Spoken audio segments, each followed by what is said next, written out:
I'll call the meeting to order. Any additions to the agenda this morning? I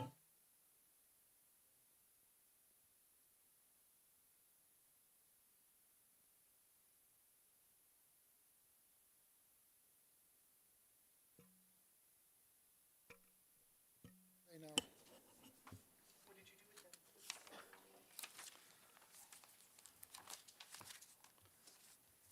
Nope. I have three things, I just have to write them down. Okay, while we're waiting, we're gonna move appointments 8.0 up before finance. Sorry, you need a motion to do that, Your Honor? So can I get a motion to do such? I'll move Sorry, to move appointments 8.0 before finance 7.0. Any questions? All those in favor? Carried.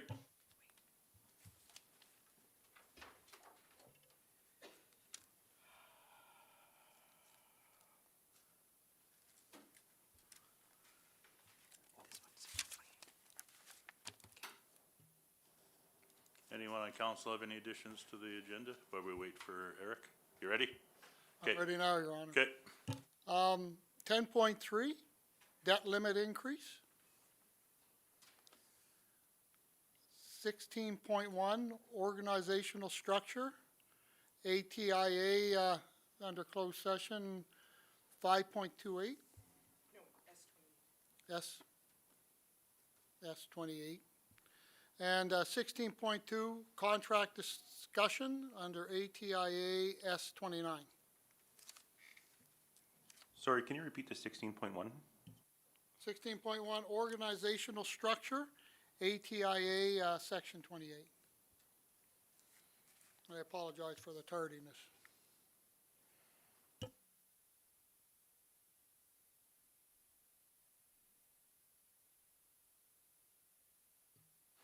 Okay, anything further for the agenda? Could I get a motion to adopt the agenda as amended?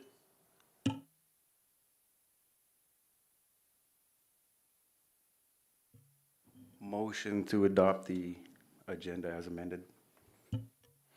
All those in favor? Carried. Okay,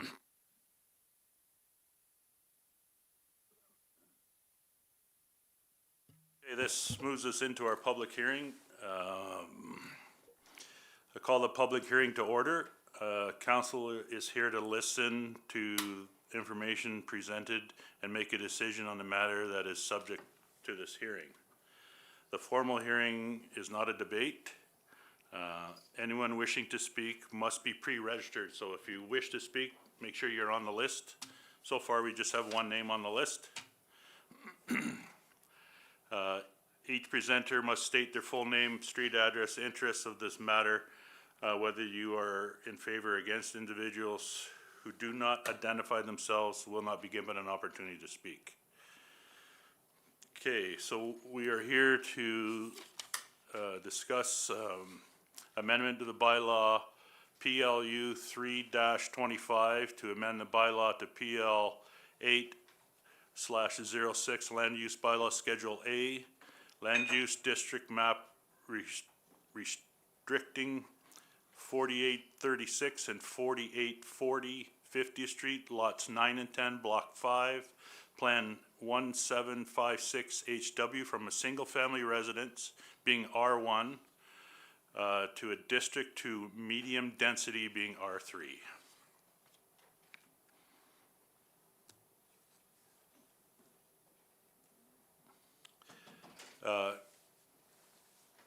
Mr. Lowe, do we have any letters that had come in from the public? Mayor Henderson, no, we have no letters that come in from the public. Yes, you do. Yes, you do. Okay. Eric, I gave them to you.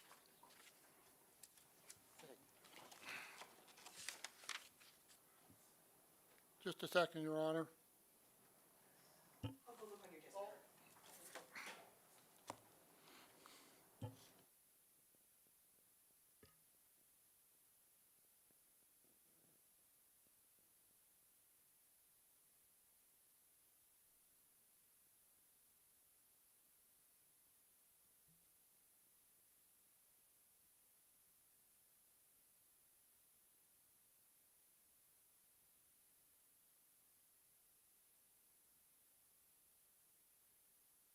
Council, while we're waiting for Mr. Lowe to come back, do you guys have any questions for the planning and development staff that you may need answered on this? While we wait?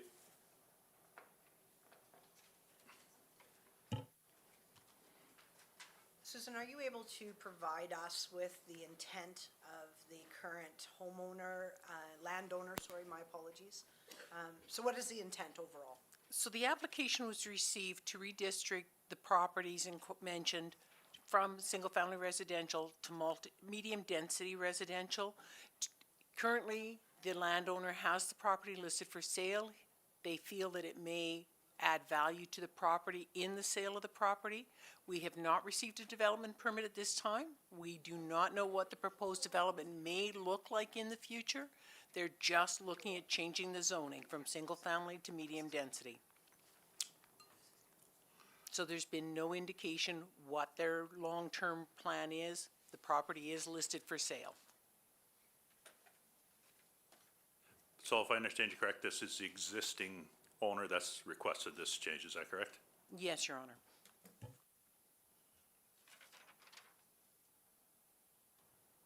And for Mr. Lowe, oh, sorry, I'm sorry. go ahead. And for clarity, so it's rezoning the two lots. Both lots are owned by the same individual. Right. Both lots are listed for sale. They feel that they can sell them as a package at a higher value if they are a medium-density residential. It would likely look more like a rental property in opposed to condominium. A condominium project would require subdivision and more public engagement. But the lot itself, so there's two lots, Two lots. gonna be very simple right now. So two lots, single-family lots now. They wanna make both those lots medium-density lots. Yes. And there is no current development permit on the table for either of those properties. It is only looking at further. They could either sell them as single lots, or they could sell them, no, they have to sell Yep, them as. no, they can sell them any way they want. Okay. They're two properties with two separate titles. They can be sold to two different buyers, Okay, or they can be sold to the same buyer, depending on the purchaser's wishes. super, But they're looking at rezoning both properties. okay, super, thank you so much. Okay, Mayor Henderson, I'm ready now. It's a nice day. This is from Michaela and Cord. The last name Moore. Good morning, Mayor and councilors. My name is Michaela. My spouse Cord and I are direct neighbors to the property in question for potential zoning for a multiplex. I can tell you outright that we are not on board with this idea. The first two things that come to mind with this idea is how is this going to directly affect our property taxes and, more importantly, our property value? While I understand there is a multiplex structure across the street from us, I found that one aesthetically odd placement as well. But adding a second multiplex on a small street directly across the street from another sounds like a nightmare when you take into account all the extra bodies that would be moving in and parking when 90% of the people on our street utilize the street parking. Along with the new structure also comes the noise and mess that will be had during the demolition of the current property and with the rebuild of the new property. Like many others in town, we are raising a small family. With any construction, there's disruption to traffic, significant noise, and just a personality don't want to be right next to. I understand, so I'm reading this and listening, this is going to find all these selfish thoughts, But as the family directly affected by this, we get to be. I understand to raise revenue in town, there is a need for more housing, but this is not the solution property for this issue. One great piece of property to rethink this idea is the old trailer park, not on the street, that is zoned for single residential. Thank you for your time, Michaela and Cord. That is the first one. And the second one is from Wayne and Josephine Petherbridge. Says, "Hi all. Being a lifelong resident of Gibbons, I'd like to share my opinion of the notice subject bylaw. I could share years and years of sentiments and stories of Gibbons from the early 1960s until now. I grew up here my entire life. If you remember the TV show Little House on the Prairie, well, that's what Gibbons was back in the 60s and 70s. The traditions and culture and just the overall respect that families living here shared amongst each other is something we do not see today. Life got busier, development and technology eventually took over. And of course, things progress and change. I'm all for positive change and growth and have enjoyed certain aspects of that progression here in Gibbons. Let me also say, I have also seen so much valuable green space eliminated, as well as what could be to me sentimental and actually historical sites demolished and replaced for someone's monetary gain without looking to see if possibly things could be preserved and maintained. I am hoping this council will not push forward without giving thought to what the pioneers of this community feel. The property in question may be amended to medium density is a neighborhood where I lived from birth, early 60s, until 1987 before moving a little further down 51st Street where I actually reside with my wife. The property in question was owned by my grade 4 student teacher for most of her life until recent years. Not only was she my school teacher, but a friend of the family. It pains me to see that the town of Gibbons is not doing more to preserve these neighborhoods where single-family dwellings where the character and culture of the community was derived from.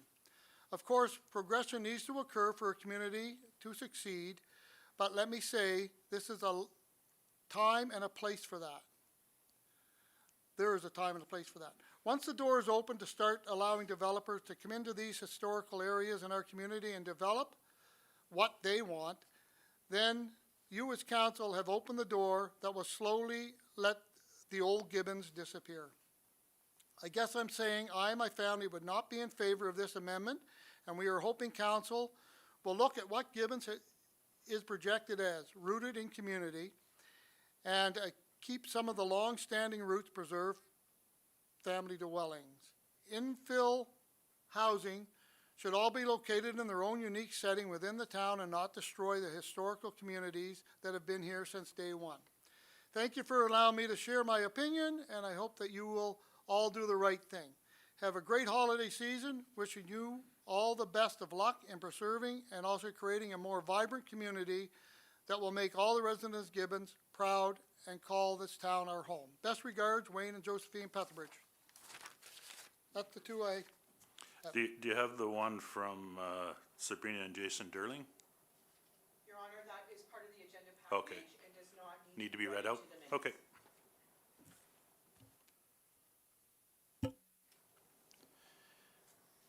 Is the party requesting the change here that wishes to speak to it?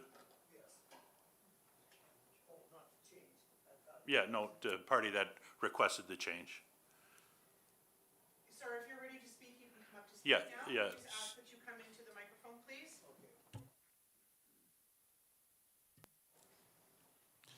And just state who you are and where you live. Good morning, council. Name is Dennis Mitchell.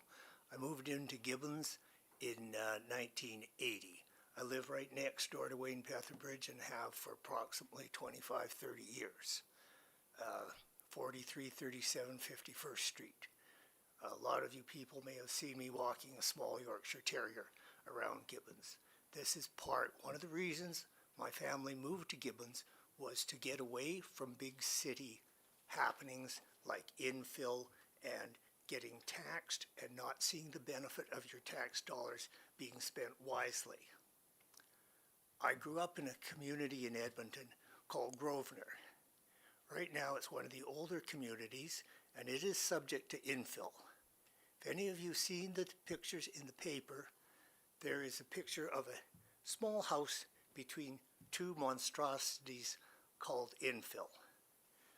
First problem that comes to rise with your infill is parking, garbage removal, dumpster divers in all that area there, and the decrease in your own property value, plus the enjoyment of your own backyard. We have that now. We can go out in our yards and we get to have some sunshine. You put one of these things up beside us and there goes your sunshine, there goes a lot of your enjoyment. You have more people and more noise beside you and around you. If you're going to rezone the area, the only thing I would approve on anything 50 by 150 foot lot is a duplex. You don't need anything taller than 2 stories because it destroys everybody else's quality of life.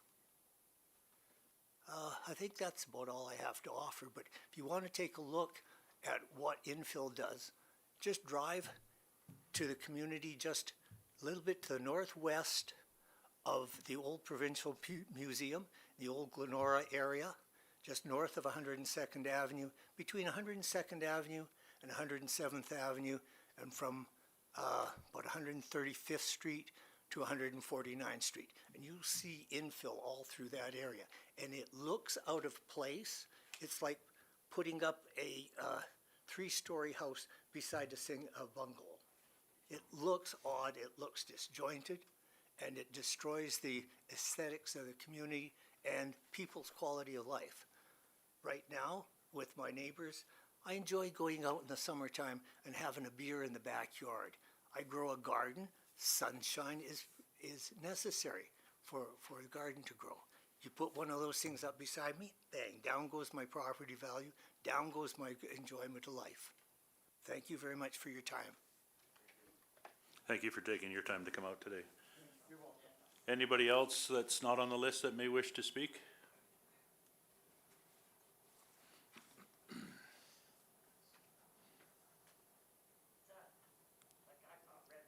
That's correct, yes.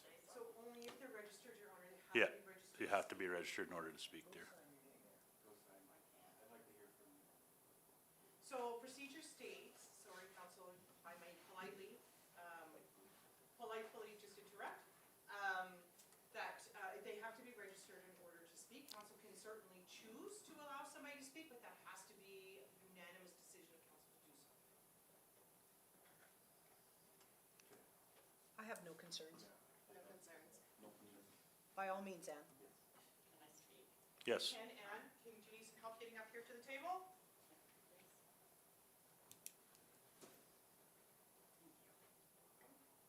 I'm going to sit you right in front of the mic, you just have to speak clearly into it. My name is Ann Larson, 4528 49th Street. Lived here for 50 years. And the landfill, okay, but I want to know what's going up. Like those ones there by the Legion are a disgrace. I don't want anything like that going up in Mrs. Krupa's property. I think we should know what's going up, how it's going up, before you decide what to do with this land. I don't think it should be. Maybe a single house.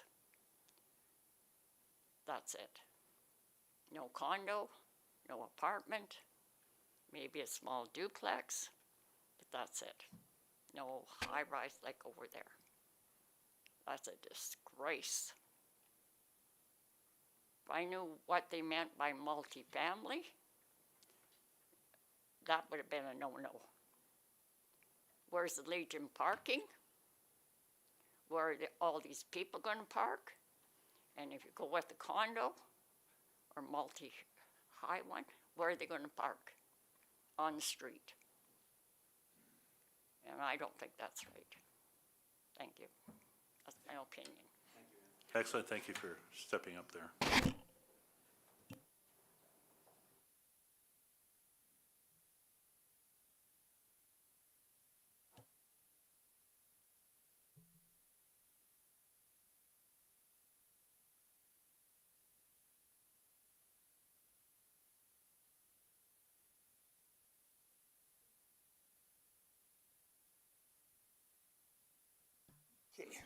The addition I had to make with the land use bylaw, if we want to put up anything more than a duplex in any of the lots, I propose that a plebiscite be held so that the residents can vote. We live here, it's our property values, we should have a say in having them either being possibility of increased or decreased. A duplex doesn't destroy a neighborhood, doesn't destroy the aesthetics of the neighborhood. But if we're all involved, we have one on our street at the other end of the block or something like that. You know, maybe I don't want to live in that block. Maybe I don't want to buy a house in that block. It dissuades from it. It just takes away, it's a great big minus to everything that, all the reasons I moved out here. It's a beautiful place to live and you couldn't get me into the city. It's just, I think it should be put to a plebiscite for the taxpayers to vote on if you want to put something bigger than a duplex in this town. Thank you again. All right, thank you.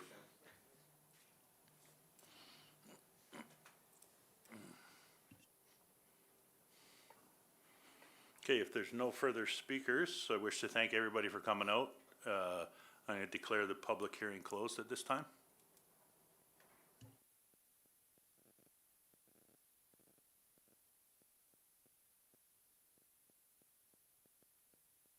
And we'll continue on with our agenda.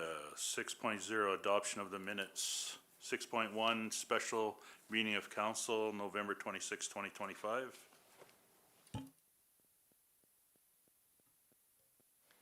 I move to adopt the special meeting of council, November 26, 2025 minutes. Any questions? All those in favor? So carried.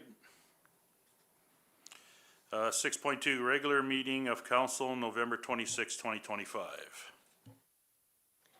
I move to adopt the regular meeting of council, 26 November 2025 minutes. Any questions on that one? Seeing none, vote. All those in favor?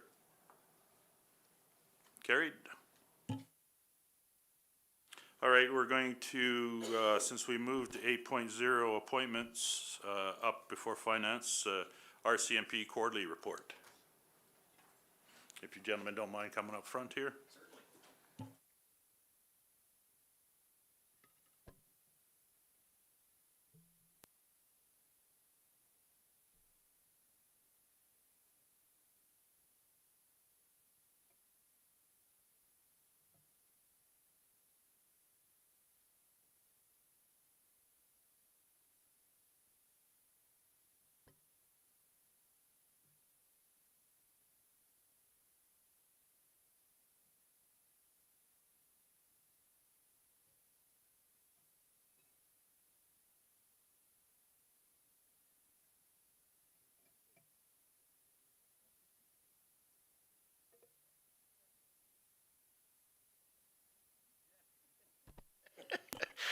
Thank you very much. Lots of fresh faces. This is fantastic. So thank you to Mayor and Council for inviting me this morning to present our Q2 report from the RCMP detachment in Morinville. We operate on a fiscal year of April 1st through March 31st. So Q2 is going to cover the period for activity from July the 1st through September 30th. I'll go through some basic introductions here since we are all new today with the group. I'm Staff Sergeant Darcy McGonigal. I'm the detachment commander at Morinville Detachment. I've been in the RCMP for 24 years. I started in F Division in Saskatchewan, where I worked for 7 years. After that, I kind of migrated into Alberta, working at postings in Lloydminster, Kitscoty, Beaumont, Coronation, St. Paul, Edmonton for 6 years, and then I just arrived as the new commander in Morinville just last year. So we got some good things going. Really proud of some of the initiatives that we have in place, which I'll get to in a moment. Still kind of learning the lay of the land a little bit, though. I have lived in the area for a number of years prior to my arrival as the commander in Morinville, so I'm at least familiar with the area. With me today is Constable Taylor Lywood. So again, everyone being a new group, I like to get in the habit of when I attend these council meetings to bring in a frontline member from our detachment. I think there's some value in getting to know each other a little bit, getting to know the officers that are working on the front line. And today I've brought in Constable Lywood. He's been posted to Morinville Detachment for approximately 6 years. This is his first post. He also works as one of the select few across Alberta who's trained as an RPAS drone operator. So in emergency situations, including fire emergencies in the summertime, major events like G7 summits down south, that kind of stuff, Constable Lywood is one of our go-to members and resources that we deploy for events like that. Moving on, I don't know if I need to cue someone to move it.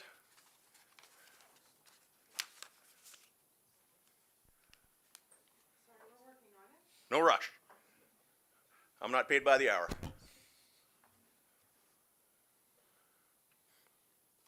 Excellent, thank you. So the purpose of these meetings every quarter is to provide an update to council on the operations of the Morinville RCMP detachment. To the next slide, please. The Morinville RCMP detachment provides 24-hour policing services to several municipalities and communities, including the Alexander First Nation, Sturgeon County, towns of Bonaccord, Gibbons, Legal, and Morinville. On to the next slide, please. Human resource update. The Morinville detachment is comprised of 40 personnel, including one staff sergeant, yours truly. We have one sergeant, that's Sergeant Mike Fabraro, who operates as our operations NCO. He oversees all of the operations side of our detachment. We have 5 corporals. That includes 4 corporals that act in watch commander roles. So they're in charge of our watches that work 24/7 around the clock. So we have 24/7 policing services out of our detachment. There are no on-call periods. There is someone on duty on the road 24 hours a day. We also have a general investigation section that's comprised of 3 police officers that work in a little bit more of a detective role, where we take on more of our kind of complex priority investigations. So we have 1 corporal who's in charge of that unit. We have 18 constables that work on our front lines. We also have 1 constable that works in a school resource officer role. That is a position that's part funded through the town of Morinville, also Morinville Community High School and Sturgeon Composite High School. So that officer spends 2 full days a week at each of those high schools. We've also expanded that program for this school year, which I'll get into momentarily. We have 4 public service employees at our office, 4 town of Morinville full-time employees, 5 town of Morinville casual employees, and 1 reservist constable that works part-time at our office. Our policing priorities for the 25-26 fiscal year include property crime reduction, community engagement, police visibility. Now, these are determined through consultations that take place throughout the year, and those look a lot of different ways. I participate in town halls, coffee with the cops sessions, a lot of public engagement throughout the year. Also, obviously, I take feedback from mayor and council members throughout the area with the county and all the towns within. And so those all kind of go into determining what our policing priorities are going to be and what our initiatives are going to be to reach our goals. So for this year, we'll have this. As we kind of move forward through the next few months in the winter time, expect to hear from me. I'll be reaching out for input on what our policing priorities are going to be for 2026-27.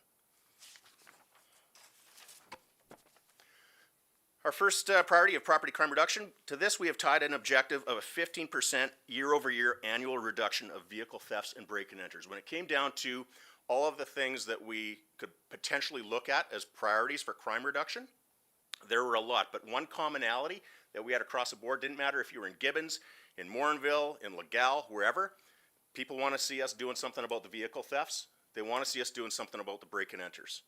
And by God, I've been determined to actually put a tangible plan in place. Something more than just saying, you know what, we're going to do our best to do something about this. I actually want to put some measures in place, and I want to have a measurable goal. So a 15% reduction is something that I can come back and actually report back on. It's something we can track. It's also something that's attainable. I'm not going to stand up here and say that we're going to bring this down by 80% or by 100%. We'd all love to see that. But let's just get it moving in the right direction, because quite frankly, over the last few years, it's been going in the wrong direction. We've been seeing increases, and we want to start bringing this down back the other way.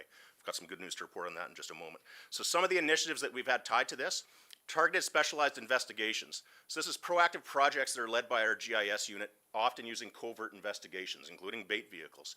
And so this is one where our general investigation section, I've tasked them to be proactive, and we have ongoing investigations focusing on organized crime groups in our area that participate in property crime activities. And so we're targeting those, and I want them ongoing kind of throughout the year, not just waiting for something to happen, and then traditionally, like we may have done in the past, just follow up with trying to track them down afterwards, get more proactive with it. Crime prevention. So we're always going to take a two-pronged approach when it comes to property crime reduction. We're going to have the enforcement piece, we've got to have that, but we also want the public awareness piece, the educational piece, because there's always a lot more that we can do to prevent the thefts from occurring in the first place. I'll give an example. I went to a town hall recently. I won't name where, but I went there and there was, I think, 6 cars in the parking lot when I first got there. Some more showed up afterwards. But I thought to myself, that's interesting. As I went around the parking lot and I checked the doors to see how many were locked in the cars in the parking lot there. Out of the 6, 1 was unlocked, sitting there. And I was there to talk about vehicle theft. And so anyways, my point being is that if we can raise awareness, even for that 1 out of every 6 cars in this area that's sitting out unlocked, maybe out in the parking lot right now, and get them to maybe lock it, that's a move in the right direction.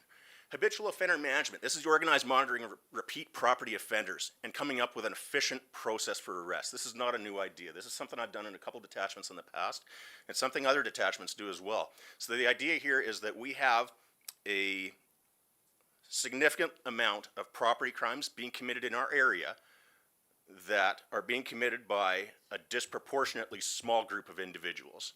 Make no mistake, and you're going to see it when I give you updates shortly here, that when someone is committing a crime, whether it be a break and enter and a vehicle theft, it's not the first time they've done it in most cases. I suppose everyone has the first time for everything, but in most cases, these are repeat offenders, and they're responsible for more than just one apiece.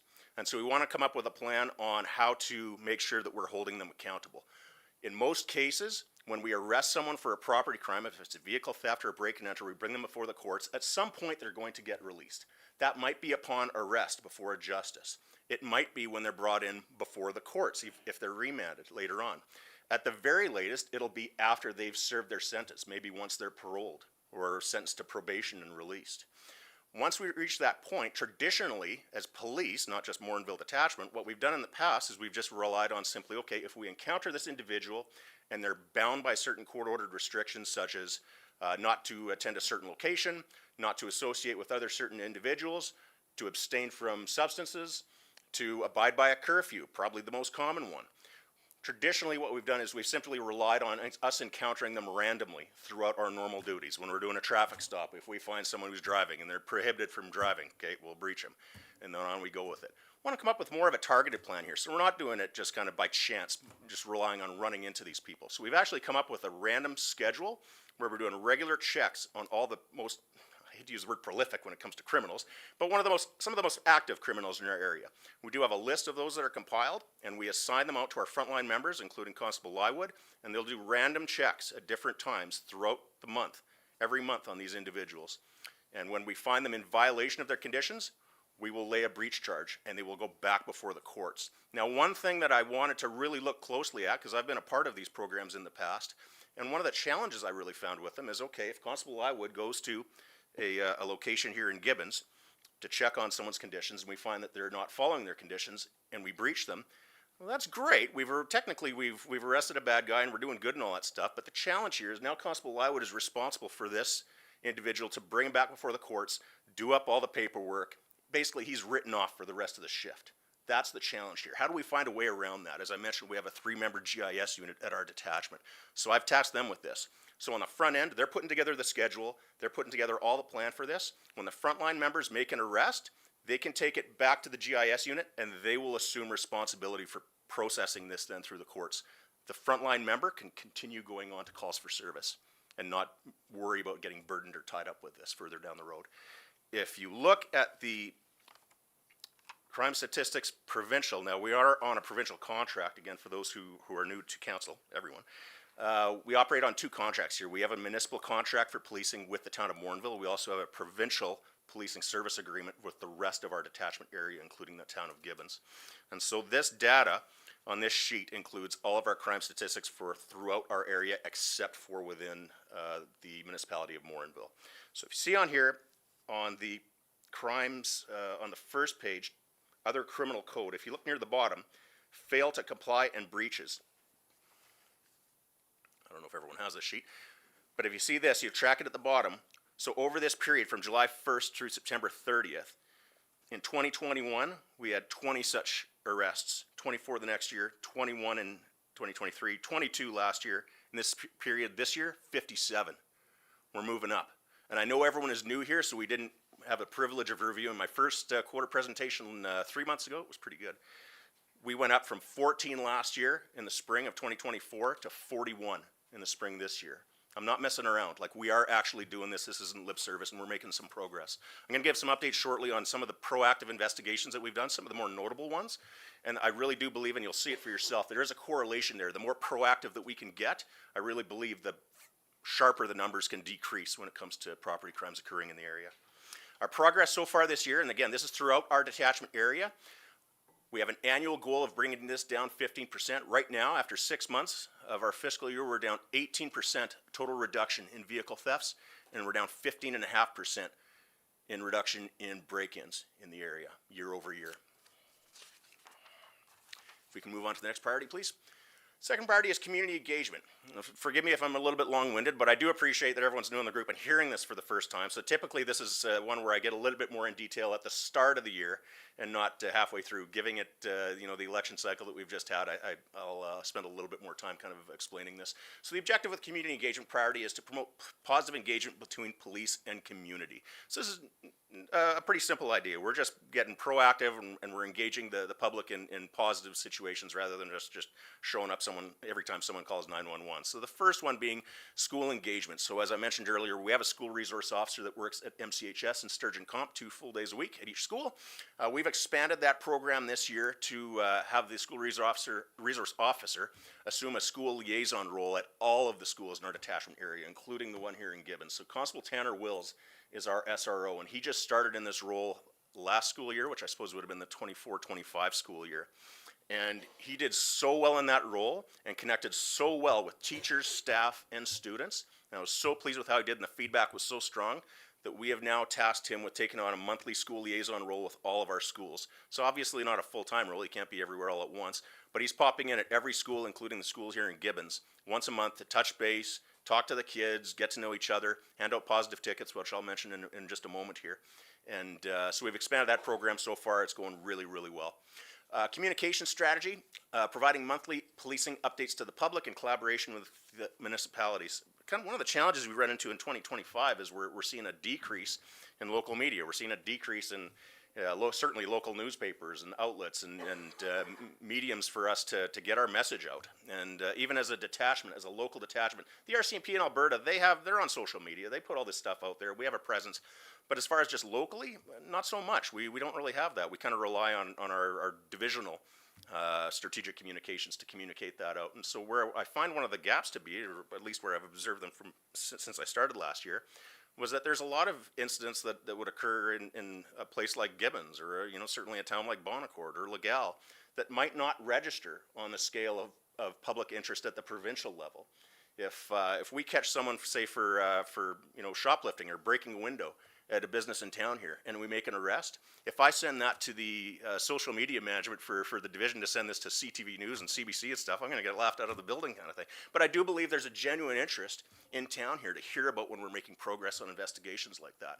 And so how do we get it out there? So we've worked together with municipalities, including the town of Gibbons, who's been incredibly gracious in sharing updates that I write up every month. I'm just about to prepare the November update today.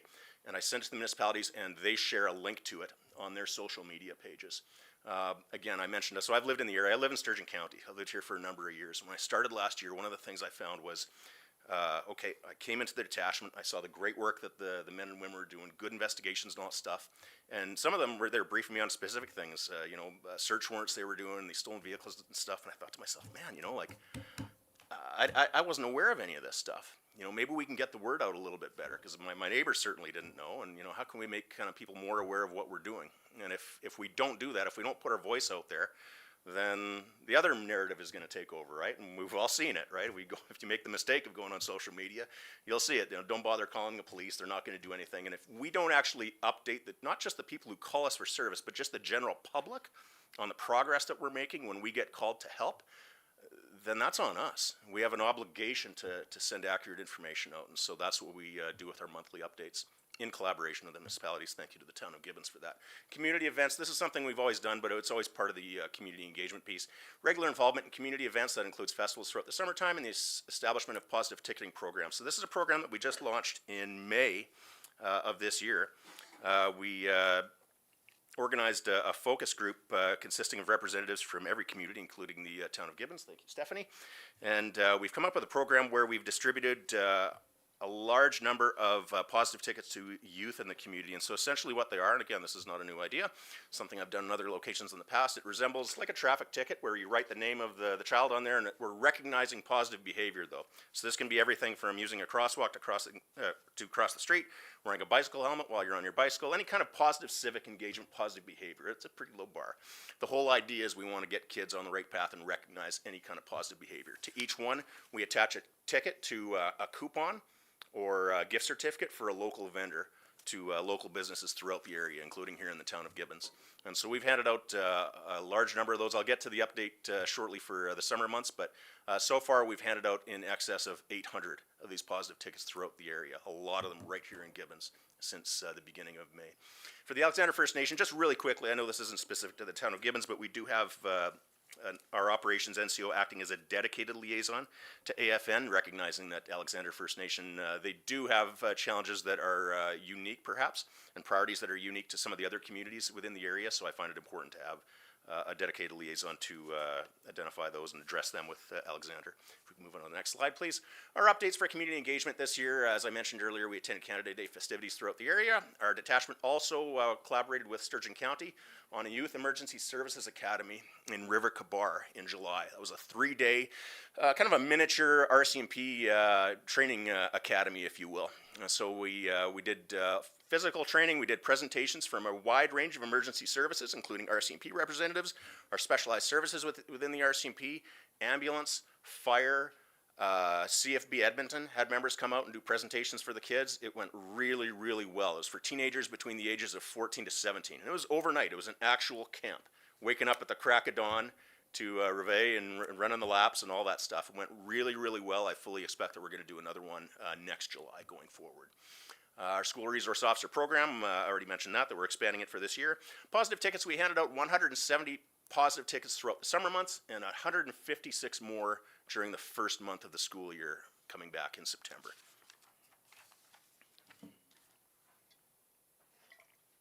Our third policing priority, as I mentioned earlier, is police visibility. Now, I know this is going to be a kind of a subtle difference between the previous one of community engagement and police visibility. This one's a little bit straightforward. People want to see more of the police, and this can look a couple of different ways. There's a traditional way that we think of, okay, we want to see more police driving up and down our street. We want to see more police on 28A.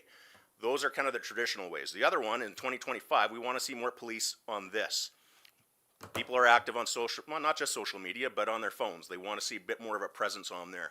So we've worked on how to come up with ideas on that, and using the RAVE program specifically, which I'll get into in a moment. So the initiatives tied to increasing our visibility is joint operations. So we're one of a number of emergency services and law enforcement services in the area, which also include municipal enforcement from the town of Morinville, from Sturgeon County, military police on CFB Edmonton, and also Alberta sheriffs that patrol the area and do traffic enforcement. And I found one of the things I also found when I first started here is that, okay, I was commuting into Morinville every day, and oftentimes I would see an Alberta sheriff's car pulled over on the side of the road with someone who was maybe speeding, I don't know. But I just kind of found it odd that, especially me, I'm in charge of the RCMP detachment, and I don't know who this guy is. Presumably he doesn't know who I am either, and I thought, boy, you know, there's something, I feel like there's an opportunity here that maybe we're not making the most of.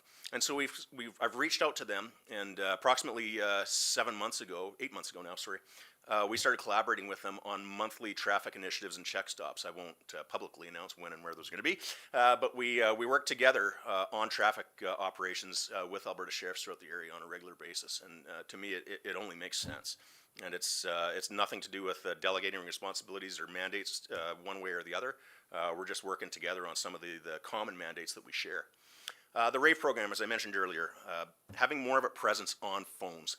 For those of you that have the RCMP in Alberta app on their phones, there is a RAVE program access within the app that you can access, and on there you can sign up to receive regular updates on incidents in progress. We also, at our detachment, we provide weekly update summaries on Monday of every week that we put out there. And with those, you'll get just basic details. And so we started, again, doing this about 7 or 8 months ago.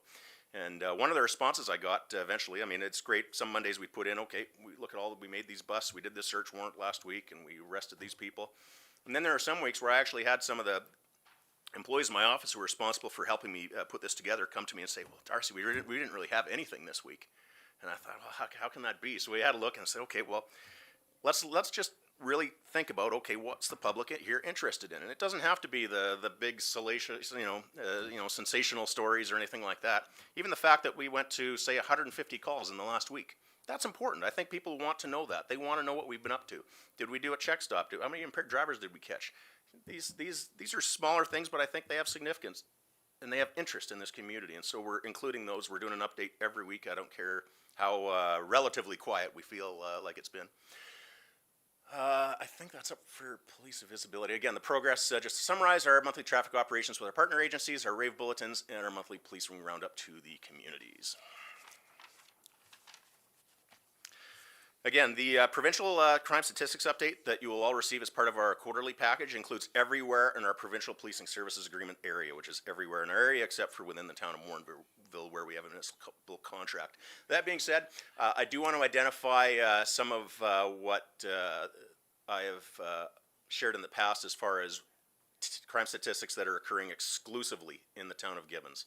And so within the town of Gibbons, I can tell you, and I'll make no bones about it, it's relatively low. It's low volume. We don't get a whole lot out here. Just for context, so for quarter two, and again, this is July 1st through September 30th, we had 4 calls for Mental Health Act, compared to 3 over that same period last year. We had no RPAC referrals. That's our regional police and crisis team, usually related to Mental Health Act calls. We had 1 residential break and enter compared to 2 last year. We had 1 commercial break and enter compared to 0 in quarter 2 of last year. 5 vehicle thefts, 3 frauds, 10 calls of suspicious persons, vehicles, or activities. And our year-to-date totals are in the 3rd column there. So the numbers across the board for Gibbons, pretty low, but just the same as I'll get into in just a moment here, we do remain very proactive, and we want to make sure that we're continuing with our patrols in the area. Crime statistics continued for the town of Gibbons. Our total RCMP calls for service within Gibbons. Now, these include all calls for service, not necessarily criminal occurrences. This could be someone calling because they lost their passport, or fender bender in the parking lot in front of the town office that needs to be reported to the police because it's over a certain amount. Absolutely everything. So for quarter 2, over a 3-month period, we had 190 calls for service in Gibbons. Pretty low, and pretty consistent too. The previous year at the same period, we had 180 calls for service, so a really marginal increase.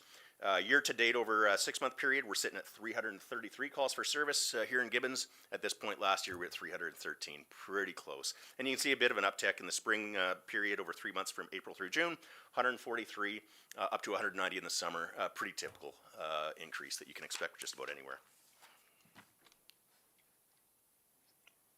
I'm going to take a deep breath here now before I get into the next part because this is a little bit long-winded, but these are some of our more notable investigations. This is not a comprehensive list, but this is some of the more significant ones that kind of jump off the page.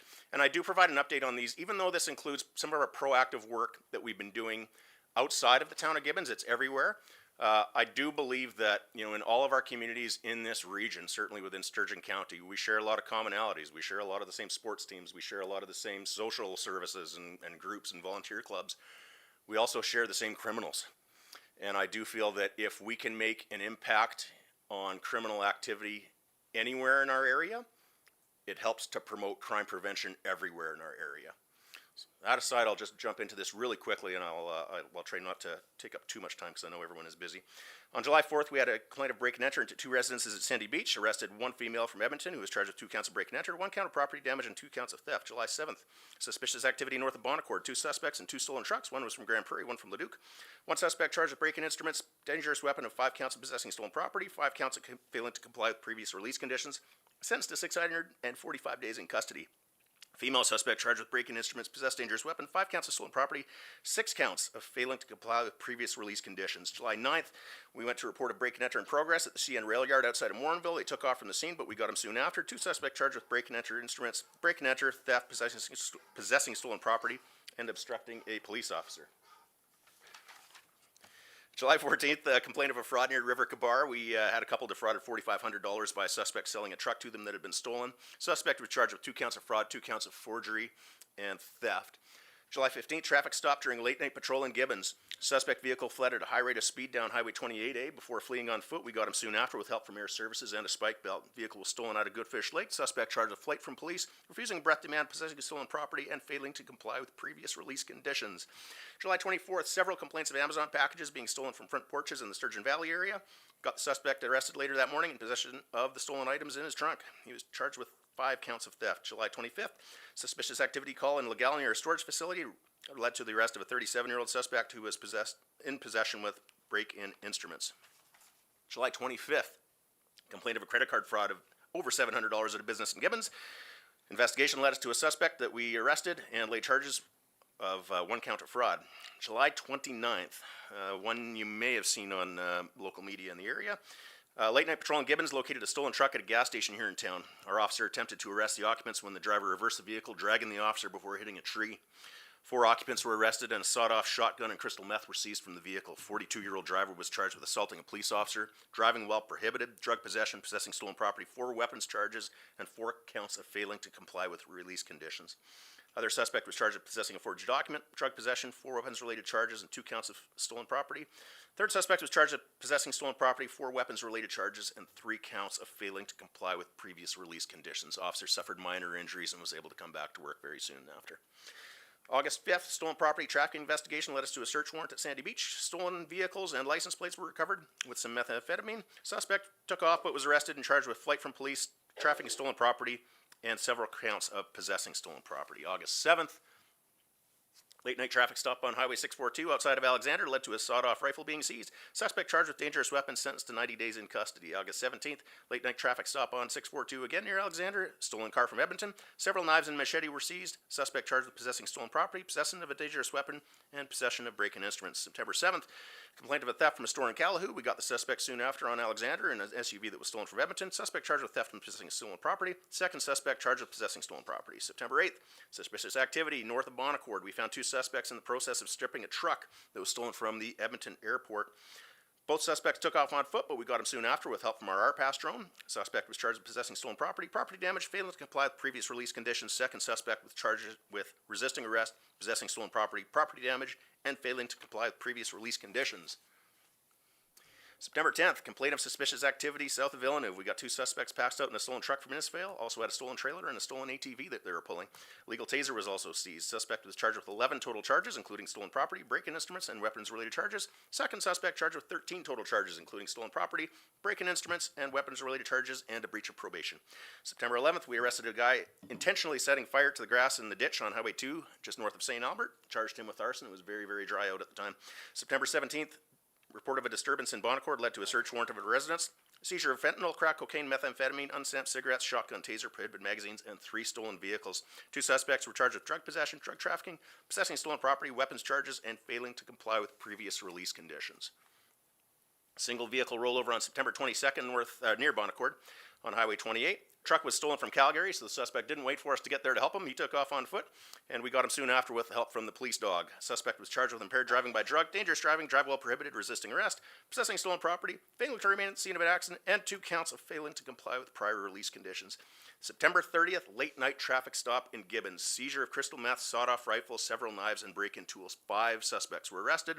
Numerous drugs and weapons-related charges, including break-in instruments, obstructing police identity fraud, and failing to comply with previous release conditions. You're going to see some themes here, some commonalities as we kind of go through this. One is the failing to comply with previous release conditions. To my point earlier, we encounter the same individuals, probably to no one's surprise, over and over. So we're making sure that we're adding some plans to that rather than just relying on when we encounter them doing stuff like this. The other part of this is you're going to notice some commonalities in where we're patrolling. There's a few of these stories that started with late night patrol in Gibbons, once upon a time in Gibbons. There's certainly nothing alarming about any kind of trends that we're seeing in Gibbons. I will say this though, as we operate throughout the year, we're always monitoring where and when we're seeing increases in activity, and we're always adjusting. We're not going to put a plan in place on January 1st and say, okay, I want to be in Gibbons every Saturday night throughout the year. We need to kind of monitor it and evaluate it and reevaluate it throughout the year. And so this, I can tell you over the summer months, led us to having a little bit more of a proactive presence here in Gibbons at certain times, and it led to some successful arrests. That's always going to change. I don't want to leave council with a message that we have a serious, ongoing, permanent problem in Gibbons with this sort of thing. But we do follow the trends, and that does direct us with where we make our patrols. And that's my quarter 2 presentation. I'll put to council for any comments or questions that you might have.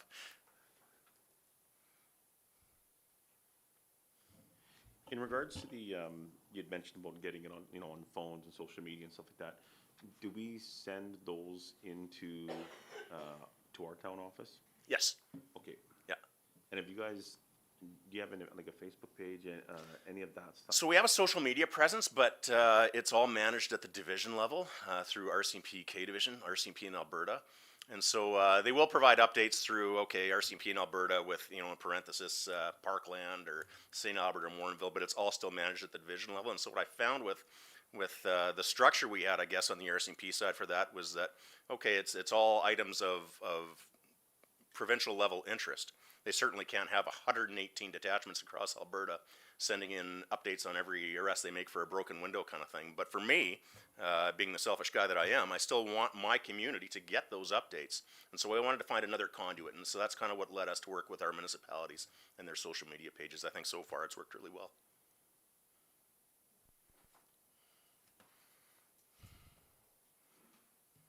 Just a question in regards, you mentioned a fair bit about proactive deployment. Do you guys use like a hotspot model in regards to when you set up for deployment? You know, if Bonaccord is been flagged as a hotspot, do you more presence in Bonaccord throughout the course of one's day? We certainly do, Rick. So that's a great question, actually. So through the RCMP app, one of the things you'll find, and it's a rather basic version of what we can access. You'll find I think it's over a 14-day period of previous occurrences throughout the area, and they'll be mapped and they'll be dotted right on there, showing kind of where we've had incidents over the last 14 days. Obviously, internally, we have access to a lot more, so we have what's called a distribution of occurrences report, and so through that, that's a lot more comprehensive. We can go back as far as our retention takes us. We can go back 3 years if we want to, kind of thing. But what this allows us to do is we can look at where the crimes are happening, where the calls for services are happening, and when they're happening the most. And so we can kind of adjust through that because it doesn't stay the same all throughout the year. It does change.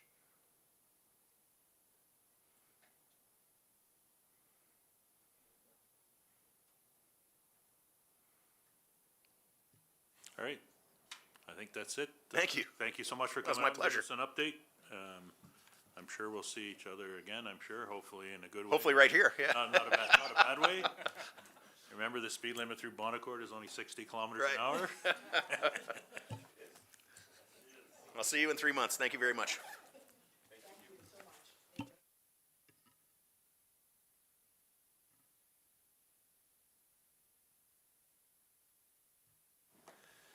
Can we get a motion to accept the presentation as information?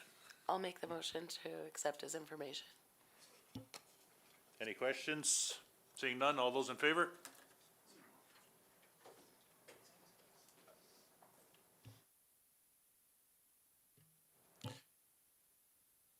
I have a long-term service award to present to Cindy Osborne.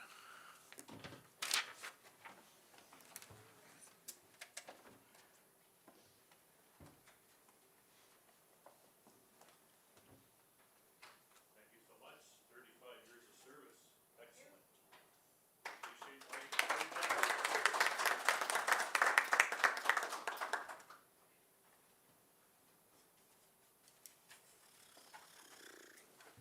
Can I add something to Cindy's recognition? Bill Nimmo sends his congratulations and his regards. He wanted to be here, but he messaged me and he's not feeling well this morning, but he wanted to be here and he wanted to send his recognition and congratulations. Excellent, thanks for that. Okay, finance, 7.1, accounts paid as of December 4th, 2025.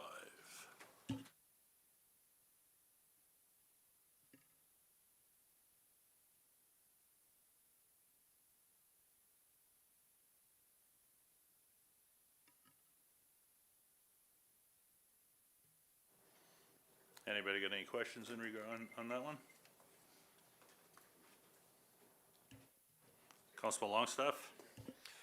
The main one I have on page 2, about 3/4 of the way down, it's, and again, it's probably because the invoice description isn't full, but all it says is holiday mug, $1,200.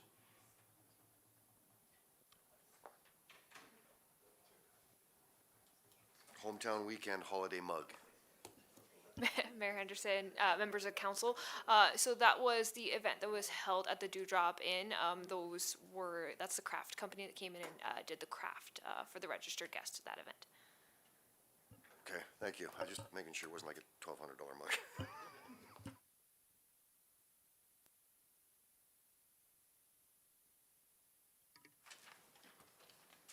There was a payment to Camtrack for 8.8K. It was a flush camera Williams Park, just understanding.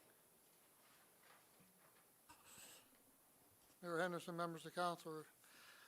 That is cameraing and flushing the lines in Williams Park, checking them out to see what's damaged, what's not, and, yeah. Sewer lines, I take it, correct? Yeah. Yeah, it's sewer lines. Can I ask a question to that? Just a further question. So was there a problem or is that just preventative? Mayor Henderson, members of council, Councillor St. Germain, we do this on a regular basis to see where problems are, and the lines in there are old, so there will be problems that we're identifying, and then we plan for future capital projects to repair. Thank you.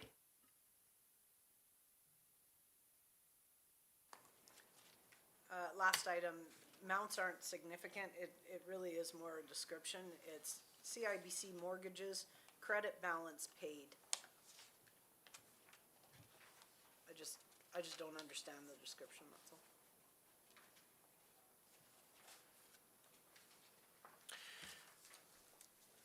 all. Mr. Mayor, member of council, I believe that it has to do with a debt repayment, would be my guess. I'll have to look into it further, but usually we just have to set up a vendor, issue a payment through debt that way, so we'll have to confirm it. Like I said, the amounts weren't significant. It was just the description was a little bit odd. Appreciate it. Thank you, Ryan.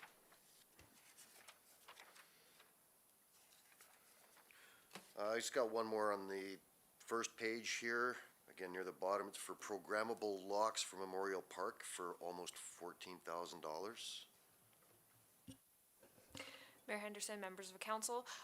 So 3 of those were for the new Memorial Park washroom facility, where the rest were for all of our other outdoor facilities that need the programmable locks.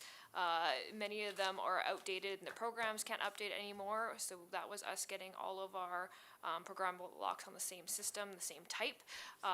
And so we're not calling locksmiths out constantly to be fixing those. So that includes like our outdoor arena, at our splash pad, all of those places, yeah. Okay, thanks. I was just making sure it wasn't all just for Memorial Park.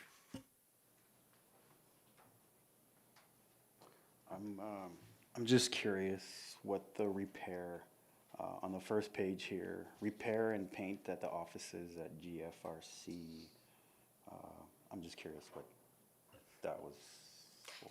So during the renovation of the new office at the back of the GFRC, everyone was moving around. Those offices were extremely scratched up and out of date, so they just refreshed some of the paint in the existing offices to make it match the rest of the building. Sounds good. Thanks, Stephanie. Sorry, one question in regards to those locks. How many locks is it and what's the cost per lock? Mayor Henderson, members of council, I don't have that on top of my head. So that is our park staff that did the order. I was mostly involved for the Memorial Park section. But I believe it was 10 locks. Tara, do you recollect? I know Memorial Park was, the ODR was, Popular Park was, the museum was included, but how many buildings at the museum? 3? I believe there's 10 locks. So. That worked out to be like $1,300 a lock.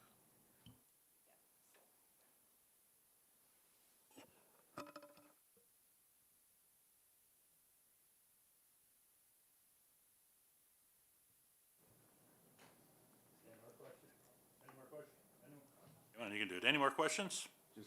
Sorry, just one question, and this is just because I don't know what are field densities? So that is when they need to come back and take core samples of the asphalt or the concrete work and that is being completed. So they just come back and do core sampling density tests on those projects. Thank you. I'm just curious, where is this plaque for Maisie Metronic? It says plaque for Maisie Metronic. I'm just, So the Maisie Metronic Award is done yearly in memory of her, and the plaque hangs out here in the foyer of the Awesome. town office. okay, I haven't seen it. Thank you. Just to clarify, Plus- Council, that, yeah, Mayor Henderson can give you a little bit more information. Yeah, that was, I attended Sturgeon Comp and presented the plaque to to a student at Sturgeon Comp, so that's, I believe that's the plaque that's mentioned here for the one at Sturgeon Comp. Councillor Saint Germain? I just have a question about Zembal Electric. It's on the first page, towards the bottom. Memorial Park Electrical, and then it's cut off. Could you just tell me what that's for, please? Mayor Henderson, members of council, so that's getting all the electrical to the new washroom, prepared for the new washroom facility. There will be one more bill once they install the facility just for the actual connection piece, but he had to trench in a line to where the washroom facility is going to be. Thank you. Anything further? Can I go ahead? Yes. Once you guys are done Yep. questions, I just have something. So, are we ready? Yep. Okay. So, Mr. Mayor, members of council, just wanted to speak to AP listings in general when it comes to council meetings. This doesn't happen often anymore. I understand the logic for it and the reason for it, but I just want to say this doesn't happen on a regular basis. So, in the interim, while we have a new council, prior to passing a new budget, fully supportive of this process. What I would ask is, we usually try and submit our agendas to council, not necessarily a week ahead, but, you know, the week prior. If at all possible, can we direct inquiries in writing to myself and Tara? We'll disperse it from there, but I want to come prepared with the information as opposed to trying to come up with answers on the spot. So if that's acceptable to council, we'll continue this process for now. I have no issue continuing the process. When we get it out, if you could direct written inquiries ahead of time, we'll prepare what we have. If not, we'll bring it to the next meeting from there accordingly, if that's acceptable to council. Yeah, absolutely. I think that request has come up once or twice for us any questions we have to get them out ahead of time so that you guys have an opportunity to prepare yourselves. So we will ensure that going forward, we will do our best. Okay, if that's it, could I get a motion to accept this information as information? This presentation as information? I'll make the motion to accept this information, or this as information. All those in favor? Carried.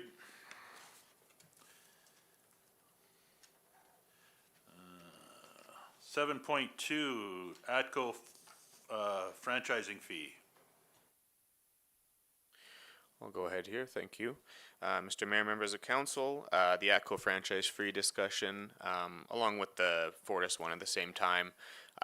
Just wanted to highlight at a high level, we have to review these on an annual basis and then get back to Fortis and or ATCO, depending on who the provider is at the time. Of any increases, there's an advertising period, there's a process we have to go through.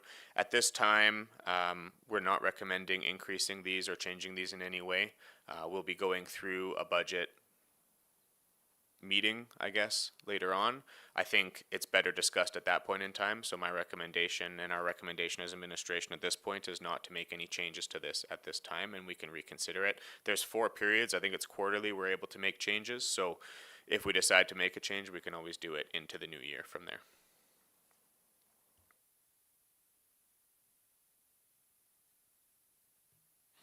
Okay, sounds good. And the recommendation is for council to maintain ATCO gas franchise fee at 30% for 2026. Can I get a motion to indicate such? Yeah, I'd like So- to make Council- a motion that we maintain the ATCO gas franchise fee at 30% for 2026. Any questions on that? Seeing none, all those in favor? Carried. 7.3, follow-up to accounts paid inquiries by council, a verbal report. Good morning, Mayor Henderson and members of council. So Justin from Select Engineering got back to me. So the invoice for that was, he had invoiced for 7 hours and mileage. And when he got back, he came out 6 days. It totaled 12 and a half hours and 1 day of mileage only he charged us. So that was mostly for the hydrants that were installed in the town in 3 different locations on a capital project. So pre-construction meetings with Nicoforic on locations, review of the shallow utility conflicts, what else? Hydrant post-construction inspection, as-built documentations for record drawings, progress claims and invoicing, and a negotiating price to be held with the old rates. So he charged us for 7.5 hours. 7 hours. He was actually out here for 12 and a half.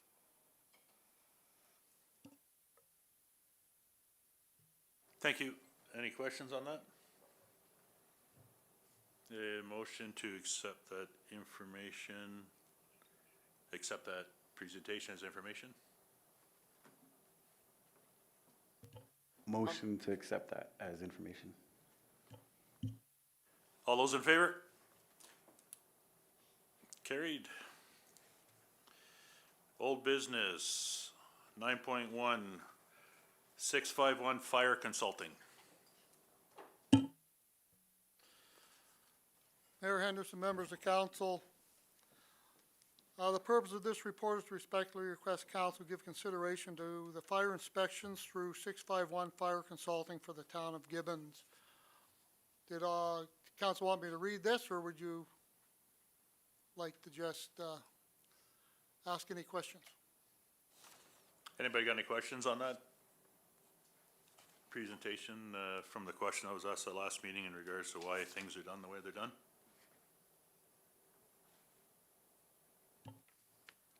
Councillor Saint Germain? My understanding is it's a private business that does this, but we put the billing through us. Is that correct? Councillor Saint Germain, yes, it is, and that's how most of them work.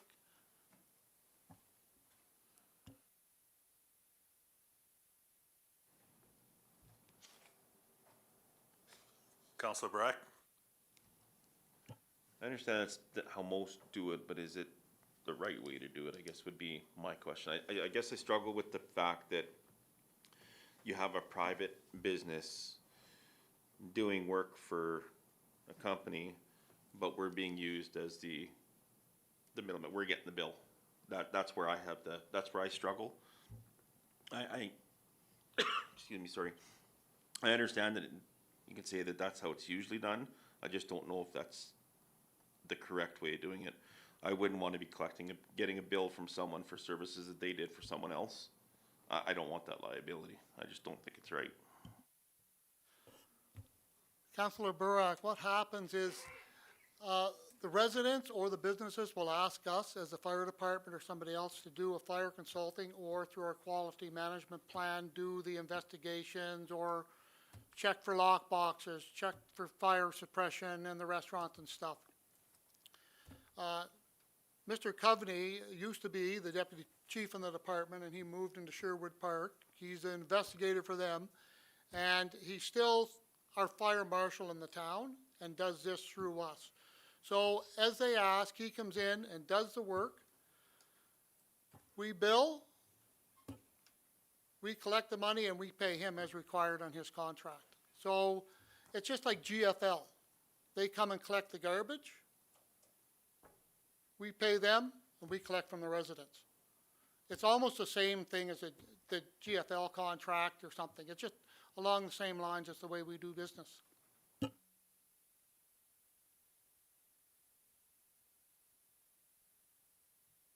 Anything further? Councillor Saint Germain? So who would, there would be administrative and man hours attached to that. Are those billed to that person, or are we just cover those costs? It depends on what the job is and when he comes. Like, he comes from Sherwood Park. He doesn't charge a lot of mileage all the time. He just comes out and does it. He set up a bunch of things on his own out here, lockbox, things going on now. You'll see a whole bunch of different lockboxes on things. He's been setting that up himself, doing it on his own. And just, I guess it's when you work together with a group like that, you gotta pay X for the services provided, and then you get the little bit extra out of it. So he still is a part of the department as a fire marshal, so he does things without getting paid, but then we're paid on call, so he's gotta pay him X for a bit of work he does. So it's the same as the firefighters.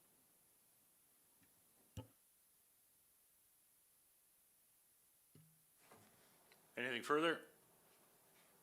Seeing none, could I get a motion to accept this report as information? I'll make that motion.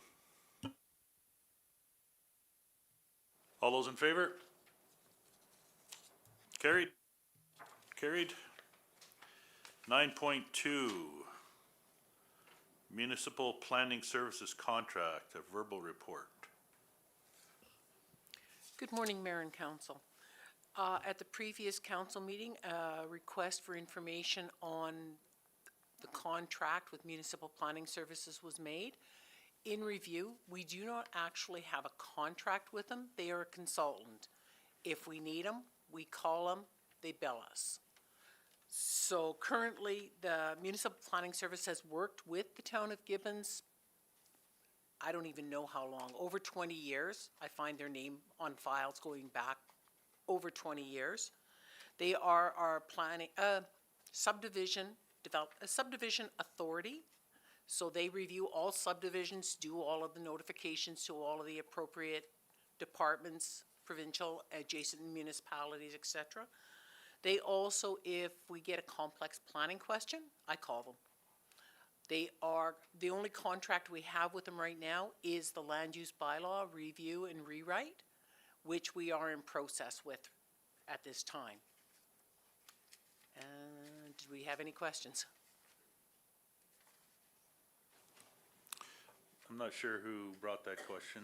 Did you get what you needed from that, Councilor Morrison?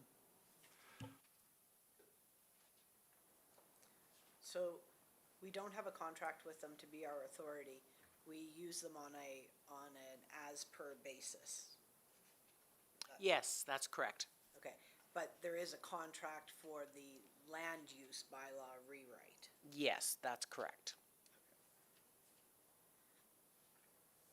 I don't believe that that's the way it was presented at the last meeting, but I appreciate the information. Sorry, I may have misspoke in that when I say that we have a planning contract with Municipal Planning Services, I spoke to the person I replaced 5 years ago,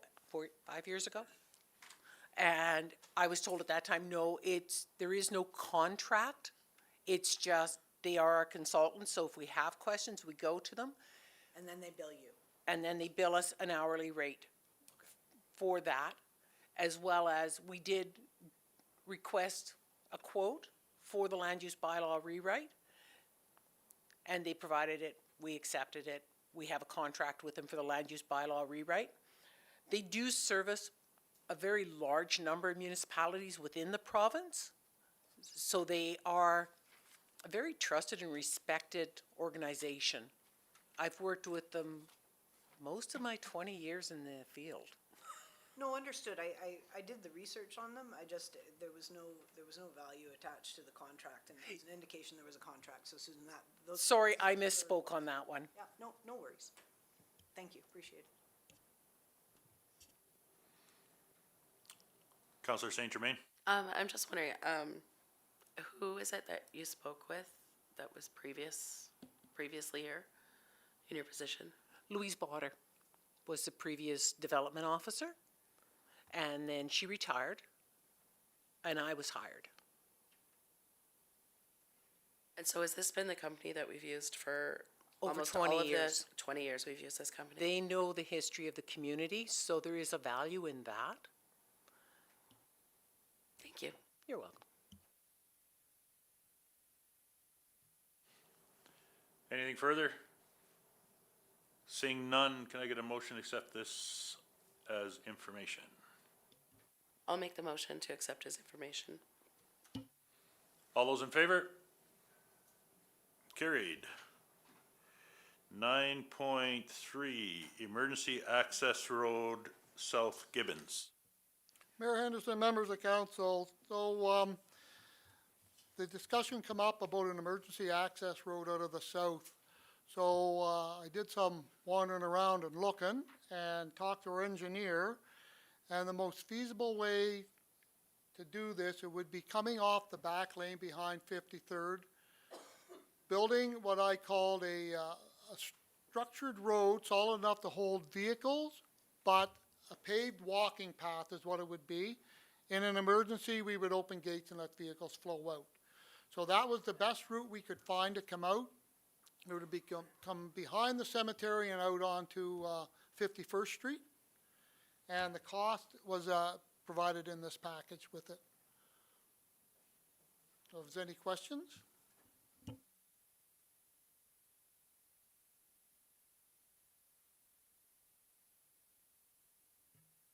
Any questions on that one? I guess the question I have is it possible to take this information, bring it up at a later date? I don't think we're in the position right now we can make a decision on that.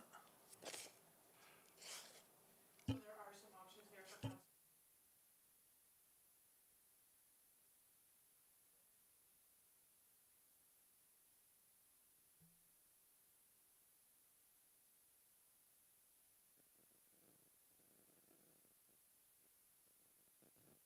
Okay, sounds good. Can I get a motion that we table this to discuss at a later date? I'll make that motion. Any further questions? Seeing none, all those in favor? Carried.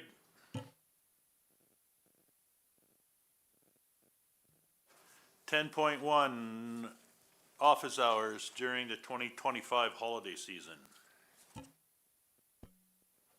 Mayor Henderson, members of council, the purpose of this report is to advise council of hours of operations during the upcoming holiday season. Below, Christmas Eve, December 24th, closed at 12. We have one floater day determined by the CAO each year. That'll be January 2nd all day. To allow residents to conduct business during the holiday, the office will be open regular business 8:30 to 4:30, closed between 12 to 12:30 for lunch with reduced staff on December 29th, 30, 31. The option for consideration as council include accept this as information. Any questions? Can I get a motion to accept this as information? Counselor Simonowitz, I move that we accept this as information, please. all those in favor? Carried. 10.2, Deputy Director of Emergency Management. Mayor Henderson, members of council, the purpose of this report is to respectfully request that council consider appointing the role of Deputy Director of Emergency Management. Currently, the Director of Emergency Management is Stephanie Peters. Should a disaster occur and Ms. Peters is not available, the role would be filled by the Deputy Director of Emergency Management. Currently, through this role is vacant. Administration is requesting council appoint Tara Patterson as Deputy Director of Emergency Management to fulfill the duties of Director of Emergency Management in the event that Ms. Peters is unavailable. Options available is that council appoint Tara Patterson as Director of Emergency Management for the town of Gibbons. Any questions?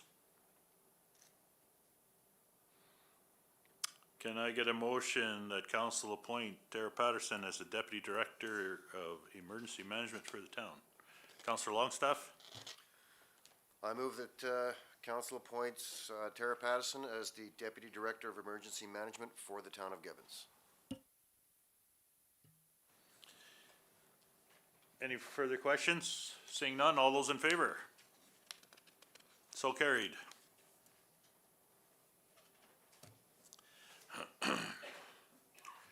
Ten point three.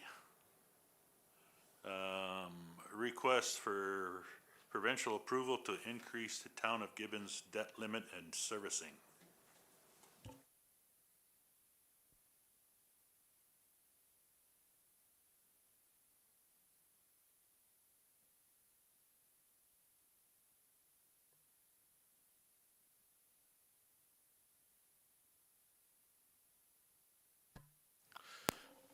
Good morning, Mr. Mayor and Council. My name is Tim Duhamel. I'm the president of Bloom Center for Municipal Education. And to give you some history behind this request, you as council had asked us about 3 to 4 weeks ago to complete a financial review of the town's financial status. And one of the key things that you mentioned to us during that the beginning of that engagement is to really maintain transparency with your public. And so this report is going to request, again, an increase to your debt limit, but I'm going to give you some understanding of the reasons why behind it. And again, this ties to your request for transparency with your public. Our review thus far has uncovered significant concerns related to the town's financial status, concerns with decisions that were made, recent and in the past, in relationship to development, financial transactions, financial decisions, budgeting, and a number of other issues where we feel that you're currently not in compliance with legislation, not in compliance with what we'd call best practices from a financial and budgeting perspective. And for this reason, there's a couple of concerns. We feel that the town right now, from what we're looking at from a cash flow perspective, is in a serious situation in relationship to its position to actually meet the financial obligations that it is required to meet over the coming months. We have concerns with your ability to meet your obligations from a financial perspective in terms of making your debt payments, in terms of the very simplistic things like making financial transactions related to, again, capital expenditures and whatnot. And this is going to require a significant review in relationship to your 2026 budget and long-term financial plan. We have engaged Municipal Affairs, as you're aware, and they have been very gracious in basically their willingness to cooperate with you as council and with the public on this challenge. And for this reason, they have extended the opportunity for us to increase your debt limit. And that debt limit would allow us to engage and utilize funds if required to be able to meet your financial obligations in the coming months. But I will say that our goal, basically, again, in this engagement, is to avoid taking out more debt to meet your financial obligations. We do plan on taking a very, very deep dive into the current situation and other opportunities that we may have to be able to fix the situation. But at this time, we don't have a choice. We have to increase the debt limits to make sure that we can meet our final obligations within 4 to 5 weeks. And for that reason, we are actually asking today that we increase your debt overall from an operating debt perspective by $3 million, and that would also require an engagement or an increase of your debt servicing limits of about $360,000. And as mentioned, this is, again, an increase to the debt limit that provides us with breathing room and provides us with time to maybe come up with some other solutions that can help support the town's current financial challenge. We don't want to use this debt limit if we don't have to, but we need to have this or we're in a serious situation within about 4 to 5 weeks in terms of our ability to meet your financial obligations. So that said, we are requesting today an increase to the debt limit of $3 million and an increase to your debt servicing of about $360,000. Once you've approved that, we then have an approved resolution of council that can then go to municipal affairs.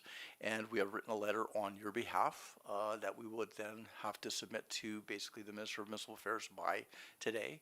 And we would have that obligation or that increase approved by tomorrow, and they've agreed to that. And so with that, that's the situation. And again, I apologize for my bluntness, but again, you as council have made it very clear that you want to be very transparent with your public.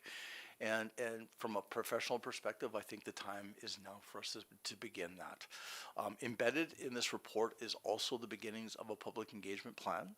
And it is my strong recommendation to council that is beyond this recommendation today, because again, we only had so much time, is that we develop a public engagement plan in very short order, where we will be sharing information with your public, where we'll be begin some engagement in relationship to some town open houses, some town halls, and do our best to develop a solution in short order. I think that we need to get to your public within, say, the next month, and from a town hall perspective, and that would include, and again, we will be working very hard, again, as your team that's been engaged in this, to develop solutions that we can share with the public at that time. But again, I think it's time to be very transparent and truthful about what's happened. Okay. With that, I'd welcome any questions. Any questions? I guess I got one. Basically, from what we've discussed and where we are, as it stands right now, this is our only option other than closing the doors should we run out of money. Plain and simple. Through you, Mr. Mayor, at this time, because of the shortness of time, that is exactly what our analysis has shown, is that we are in a dire cash situation from a cash flow perspective.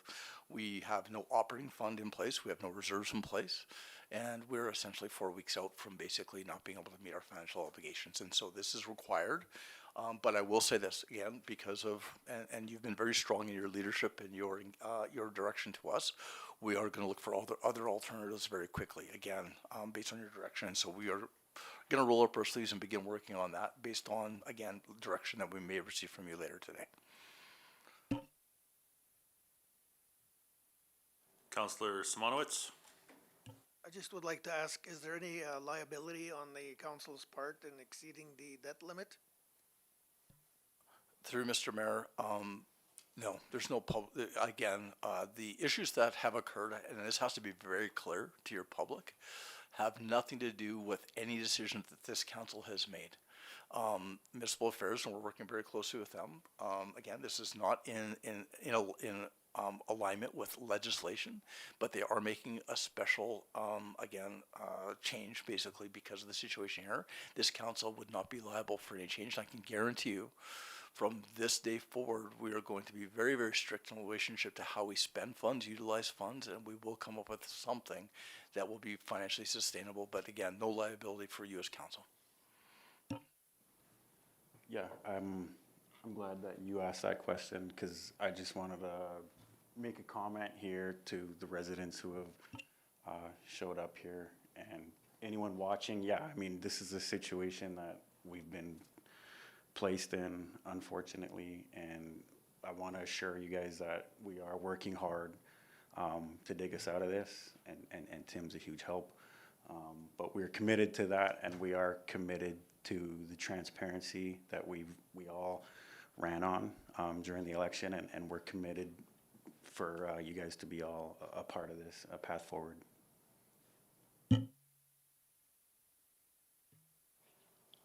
Councillor Morrison. I just want to reiterate to Tim's point, this increase to our debt limit and to our servicing limits is to, in actuality, bring us into compliance with municipal affairs, because we've been completely transparent with municipal affairs now. And it's to bring us into compliance. As Mr. Duhamel had stated, we're hoping not to have to use it, but just in case. Sorry, just in case. So it's to bring us into compliance, and just in case, a stopgap. If I may, one of the things that this council has shown great concern in is basically the impact on the taxpayer and the ratepayer. And we take that very seriously. And I have to state that though this is a much needed stopgap, this is not a solution to the problem in any way, shape, or form. In fact, if we utilize these funds, it compounds our issue. Because again, we have to pay for the debt, and this will cause us again a significant issue from a financial perspective and an impact on the taxpayer. So we are prepared to, again, put this into place because it's a requirement for us to be able to meet our obligations. But we are all also very ready to start developing a very, very strong strategy that will limit the impact on the taxpayers. And again, some of the measures that we might have to take might be extreme. But again, trying to be very transparent with council at this time about the impact of what we're about to do. Councillor Saint Germain? So is it my understanding that we're going to the minister to ask for ministerial approval to go over our debt limit? That is exactly correct. And again, I have been in conversations with the deputy minister on this, and again, they've been very good about working with us, as you're aware. Once this is complete, and again, we were in conversations with them just as early as today, we will finish this. If we get a resolution from council to proceed, we'll draft a letter, and the minister will be prepared to act on this week. Thank you. Anything further? Any further questions? Call for a vote. You have no motion on the floor yet? No, oh, yeah, that's correct, Jess. I need a motion to, the council approve administration's submission of a formal request to Alberta Municipal Affairs for a $3 million increase in the town of Gibbons municipal debt limit and $360,000 increase to debt servicing. I will make that motion. Any further questions? All those in favor? Motion is so carried. Thank you.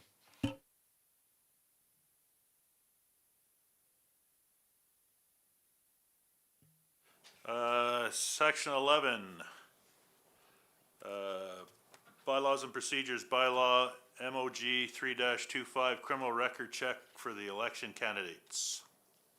Mayor Henderson, members of council, the purpose of this report is to request that council give consideration to bylaw MOG 3-25, criminal record check for election candidates. In the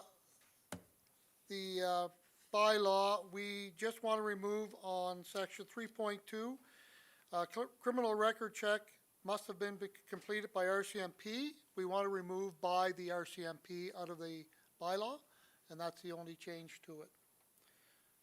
So our recommendation is the council give first reading to bylaw MOG 3-25, criminal record check for election candidates bylaw.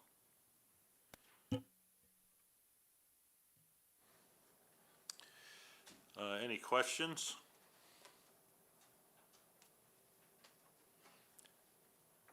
Council Morrison, please lower your mic. I don't understand the need to remove the RCMP. I understand that there are alternative service providers, but I don't understand the need to, this is only for council, and I don't understand the need to remove for the RCMP. It's not logical to me, particularly when they do it for free out of Morinville. So I don't understand the need to remove it rather, sorry. Councillor Morrison, what it is that according to the bylaw, then you can only have a criminal record check by the RCMP. So if you got one by EPS, I'll say, it wouldn't be acceptable. So if you moved out of the city and got a criminal record check there or another place, and Ms. Pinot will explain it a little better because she's the election boss.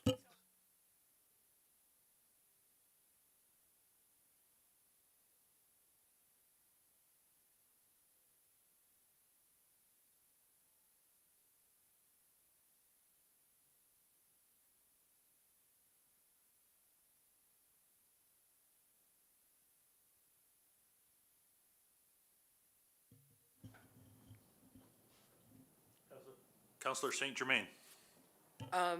I am one of the people that asked this to be taken out. I went onto the RCMP website, did whatever. It's from the RCMP, but it was not attending the RCMP in Morinville. Yeah, so I am one of the ones that requested this, because mine was done through the same RCMP repository, but was going to be declined with this language in there, so, yeah. I was gonna say the same thing. I was, along with Charla, I did mine online, and then I found out the morning of the deadline to get your forms in that I had to go to Morinville, to the RCMP station. And I got my forms in probably 50 minutes before the deadline, which partly on me for being tardy, but can you imagine the devastation by everyone here if I did not get my forms in on time?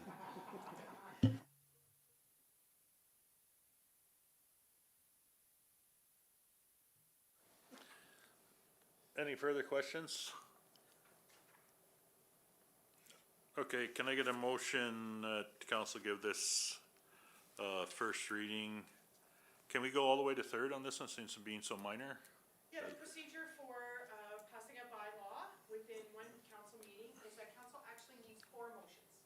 A motion for first, a motion for second, a motion to hold third reading, and that decision must be unanimous. And then a motion, if that is a unanimous decision, then a motion for third reading proceeds. Because that makes sense, so we need to, we don't need to labor this out. I don't think, I think we're all pretty much okay with it, so we need 4 motions. So the first motion is to give first reading. I move that we give first reading to bylaw MOG 3-25 criminal records check for elections candidates bylaw. Any questions? Seeing none? All those in favor? Okay, can I get a motion that we give second reading to the bylaw MLG 3.25? I'll make that motion in not so many words as Councillor Longstaff. All those in favor?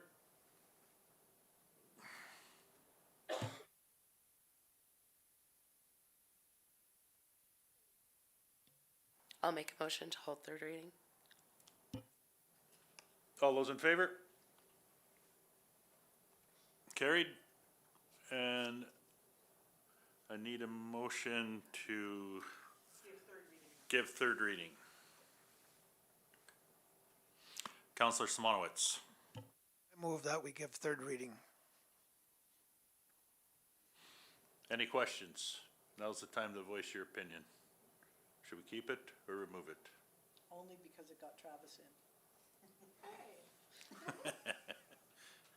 So all those in favor of, I need a motion. I have a motion. So all those in favor? So carried.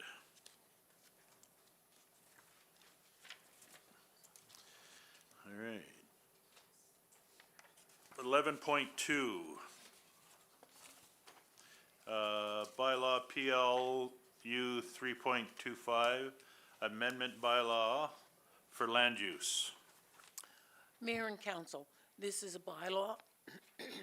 This is a request for a second and third reading for bylaw, 3-25, PLU 3-25, a bylaw to amend the land use bylaw Schedule A for lots 9 and 10, Block 5, Plan 1756 HW from single-family residential to medium-density residential.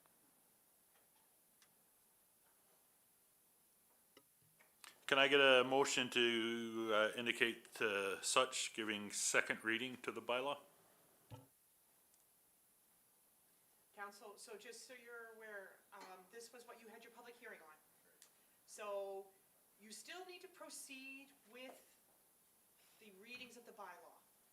However, should council not be in favor of this bylaw, when the call comes to vote, you simply vote accordingly, either in favor or against, and the bylaw either passes or is defeated, okay? So you're proceeding with second and third reading. Just, you're going to show your support for that or opposition to that in your vote. You still need to put it on the floor, though. Councillor Morrison? Drop your mic. I move that council gives second reading to the bylaw PLU 3-25.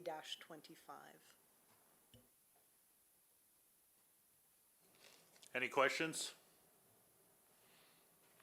All those in favor?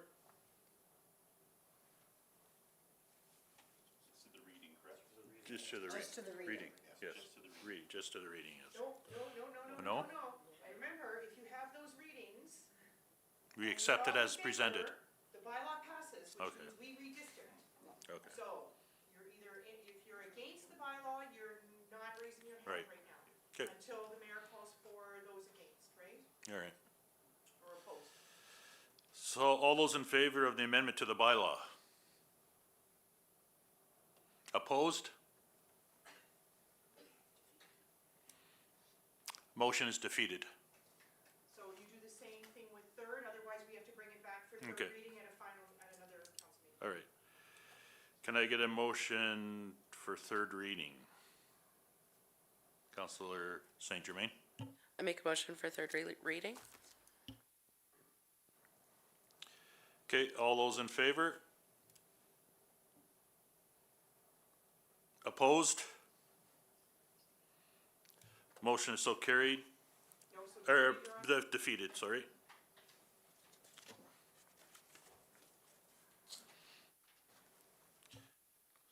All right, 12.2, staff reports, or correction, 12.1. Good morning, Mayor Henderson, members of council. So for the food bank, our Christmas hamper pickup is December 20th. Currently, as of yesterday, they had 140 hampers. There's still 2 weeks to go before pickup, though, and they do take last minute, so they're expecting over 150 this year. As of yesterday, though, that 140 included 290 adults that'll be feeding and 196 children, just for your information. Our Gibbons Youth Center had 293 attendees in November. January rec programs are open for registration. Our 2026 dates have been set for 52 different initiatives, programs, and events, and they're all on the town calendar now. As well as just an update on our outdoor rink, because I'm noticing lots of community members are asking. We're hoping to have it open either by the end of this week or very early next week. So they're getting close. They just need to get a couple final floods in before it's safe to skate on. And then just a reminder, there's lots of stuff coming up in the community in January, and our newsletter is out for that, to look into that. Thank you. Council, for corporate services, we are developing the 2026 operating and capital budget, cash flow review and analysis, and finance operations review in conjunction with Municipal Center for Education, Bloom. Mayor Henderson, members of council, I'll do public works. They're still doing water meter changeouts. This is an ongoing thing. When they can get into the houses and they have time, they change the meters out. Hopefully next report, I'll tell you how many are left to do in town. Snow removal is necessary. Snow comes and goes, and we try to get rid of it, and good luck. They're doing equipment maintenance as required. And just for your info, the furnace went down in the pump house. We had space heaters in there. We finally got it replaced. It's an old building, so the furnace guy had to figure out a way to hoist it up to the ceiling, because it's a ceiling mounted furnace, and it was an interesting job, but we got it in and got it running, so there's heat in the pump house and we will have water, so it doesn't freeze. That's it for Public Works. Mayor and Council, for the Planning and Development Department update, as of November 30th, 2025, there have been 50 new development permits issued this year for a value of $13,852,010.90. The inspections group has issued 40 building permits as of November 30th for this year. And the Heartland Commons commercial development on the south end of the city, or town, there's only one vacancy left in the rental units. All of the rest of the units are up and operating. For economic development, the fall business breakfast was held November 20th with a slightly smaller number of businesses coming out. The mayor's brunch for this year was canceled due to the training schedule for council. You guys had a lot going on. We will schedule a mayor's brunch for the fall of 2026. And there were business license invoices sent out 2 weeks ago for 121 businesses here in the town. And that is the economic development update. Mayor Henderson, members of council, fire department, so the county calls now to date are 208 and town calls are 177, and our membership's still at 25. Our food drive went really well. We got just under 11,000 pounds of food and just about $2,000 in cash donations, so that went pretty well. A little higher than last year, but it's always good. At the CAO meeting, Select Engineering, I met with Landrix, Dale Nally, the Local Government Administrations Association Zone 3 meeting, bi-monthly meeting with the Morinville bylaw, and just on that, we are looking at a bylaw for off-highway vehicles. It's going to take some time because there's a lot of legwork in that and do's and don'ts. Elected officials educational program and the fire master plan. And project updates, so I'll let Stephanie do that. It's all Memorial Park, so the washroom change room facility is expected to be delivered on the 22nd now. Unfortunately, another teeny bit of delay despite my efforts to not have that happen, but they keep guaranteeing me now it is going to be on December 22nd. That's my update from Memorial Park.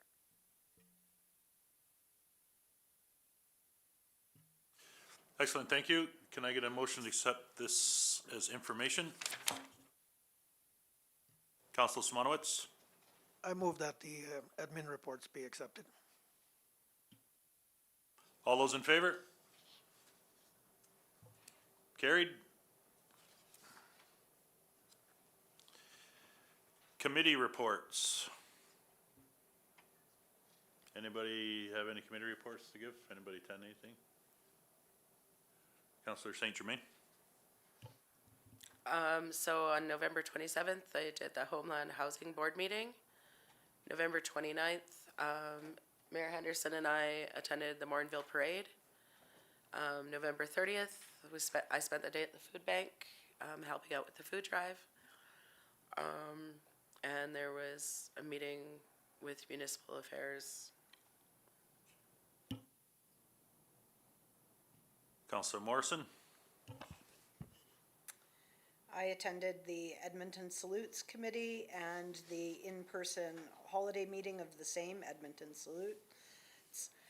Attended the Gibbons Fire Department Food Bank Drive, which was amazing. Unpacking a ton of bags and stocking shelves with the rest of council. Attended the municipal affairs and deputy municipal affairs in our MLA meeting. Okay, thank you. Councillor Longstaff? December the 1st, I had my first Emergency Management Advisory Committee meeting with their CEO and Chief of Staff, basically welcoming me to the committee and giving me an overview. And our next scheduled follow-up is actually tomorrow morning. And today was our first Municipal Planning Commission meeting. Thank you. Councillor Smonowitz? Just briefly, November 30th, attended the food bank and helped work processing the donations. December 4th and 5th, we had some meetings with Bloom Consultants. On the 5th, we met with the Alberta government. And today, again, Municipal Planning Commission hearing today, this morning. Thank you. Thank you. Councillor Barak? Do you have anything? No? Sorry. November 28th, I had the Northern Lights Library System board meeting. On the, I gotta go back, sorry, I missed a couple. On November 24th, we had the LEO emergency management training in Mornville. On November 25th, I had a library board meeting. November 28th was the Northern Lights Library System. November 30th, we did the food drive at the food bank and helped out there. December 4th, we had a meeting with Bloom. December 5th, we had the meeting with Municipal Affairs. And then December 9th, I had another library board meeting. Counselor Barat, could you please send that to us via email?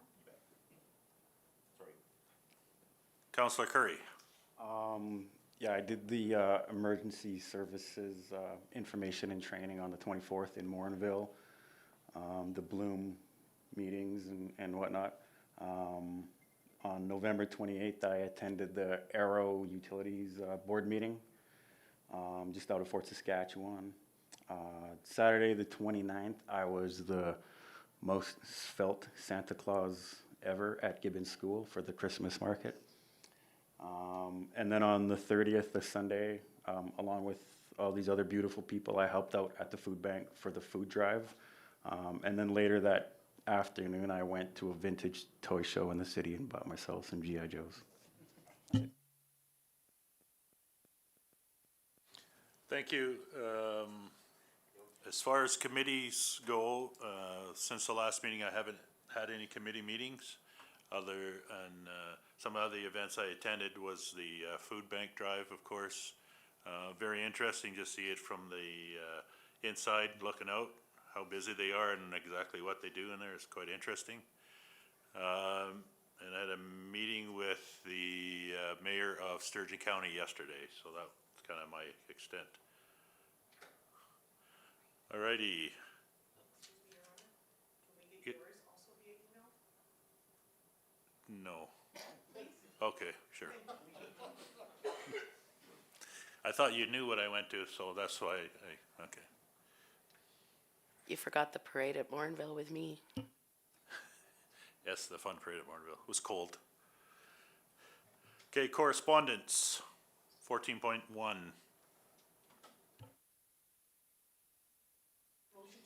Oh, yeah, that's correct. I figured I did. Can I get a motion to accept the committee reports as presented? I'll make that motion. All those in favor? So carried. Correspondence 14.1, North Saskatchewan Watershed Alliance.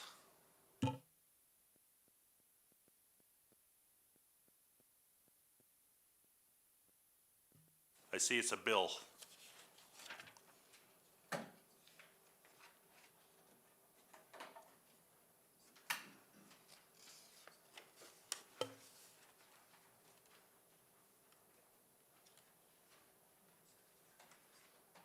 Anything on that one there, Mr. Lowe? No?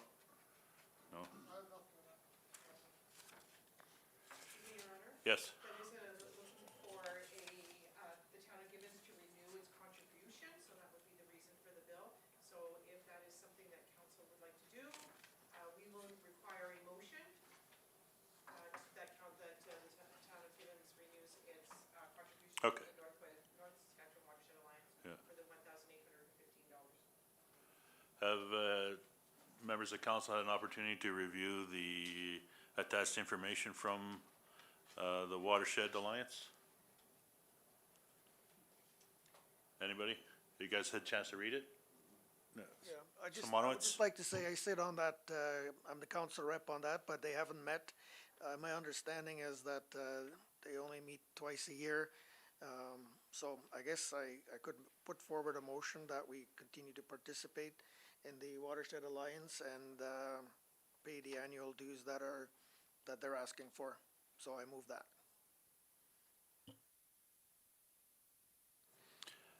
Any questions on that? So all those in favor of us continuing our support, renew our contributions of $1,815 for the 25-26 fiscal year of the Northern Saskatchewan Watershed Alliance. All those in favor of that motion?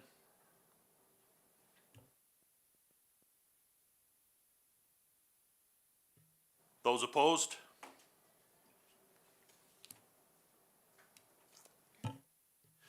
Motion is carried, 4-3.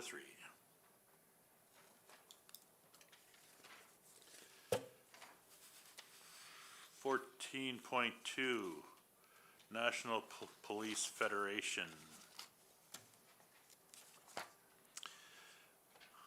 Has council members had an opportunity to review this presentation from the National Police Federation? Can I get a motion that we accept this? Any questions on that?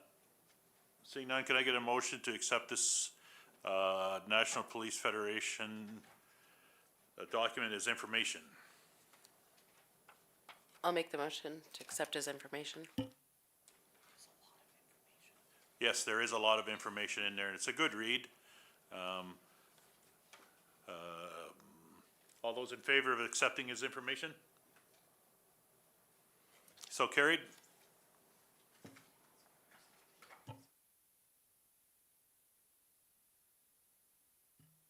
Okay, 15.1.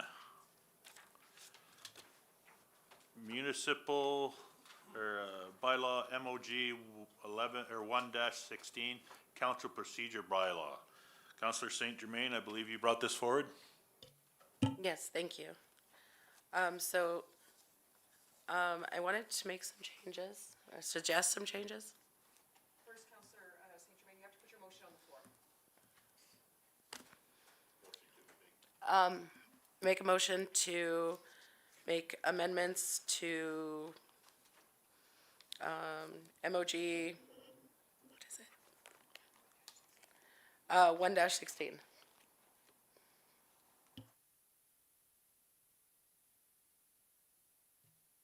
Do we have any questions on that?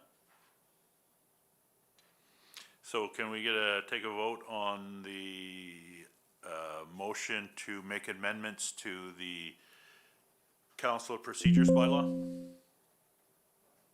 The vote? All those in favor of making amendment? No? Now's your time for questions. Now's your time for questions. Okay, now's your time. Okay, so, I don't know if everybody has it. No. So how a notice of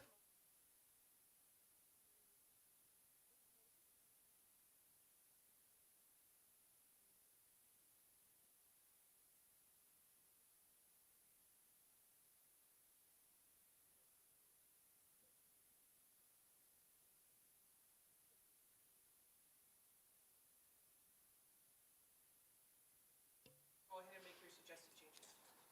Okay, Councillor Barak, I believe you had also one. Do you want to do yours first? Yes, thank you. I'd like to bring forth a motion that we can, citizens are entitled and given the opportunity to speak during the first 15 minutes of council meetings, so that they can address any issues or concerns that they have, and so that we'll do our best to try and help them out and give them the answers that we can. If not, we'll be able to bring the answers to them for the beginning of the following meeting. I believe that a 15-minute time frame is sufficient to do that.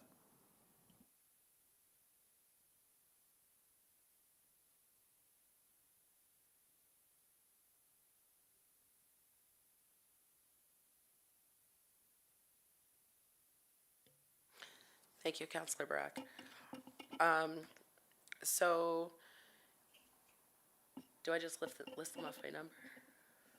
Or council could suggest that you email your changes, the changes you'd like to see in the bylaw, to administration.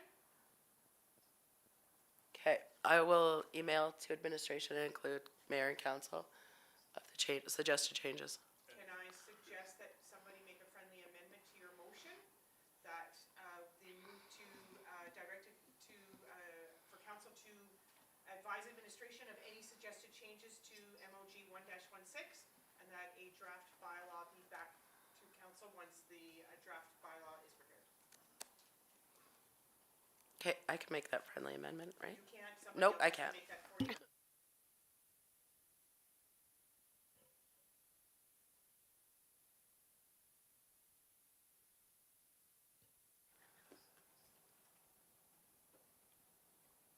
Do you agree to making the discussed friendly amendment? That's fair? Yes, thank you.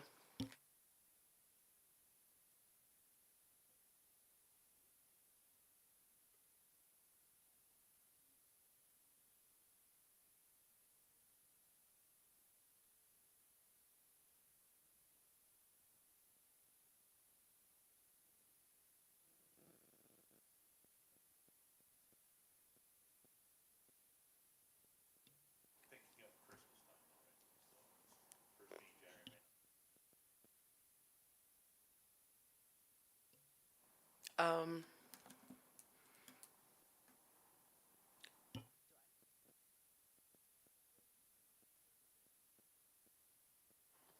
yeah, so that, A oh, draft bylaw return to. a draft bylaw be returned to council by the second meeting in January. To make changes, suggested changes to bylaw MOG 116. Any further questions? All those in favor? So carried. Your Honor, may I suggest that we call a recess? You beat me to it, but that's on my list. I got it from my partner. Oh, excellent. Yes. Can I call a recess prior to an motion? Do I need a motion to call recess? No, I just call a recess? Yeah. Recess called.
Okay, we're ready to run.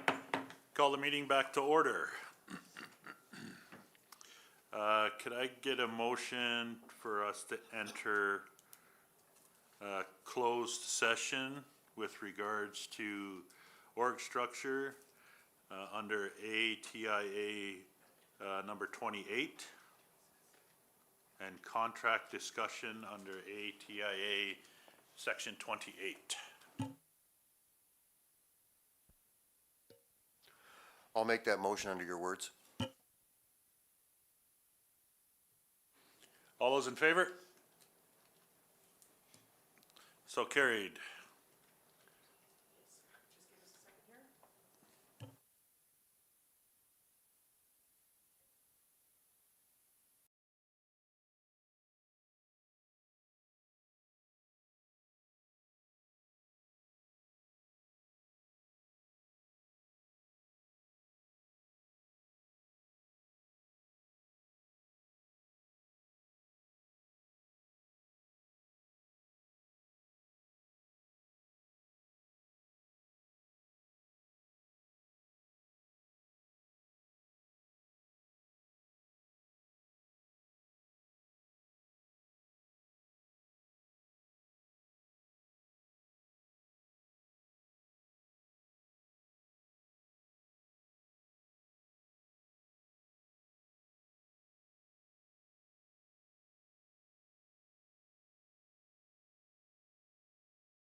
Yes, we're just waiting some information to come across for our motion that we're gonna put on the floor. And it should be here momentarily.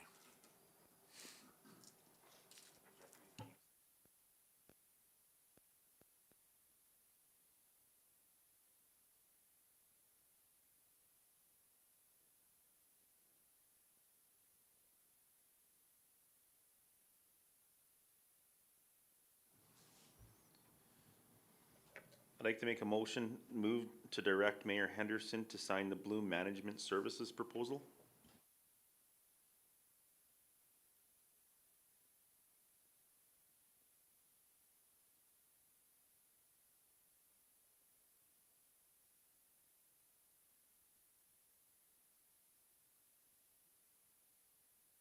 Do you have any questions on that motion?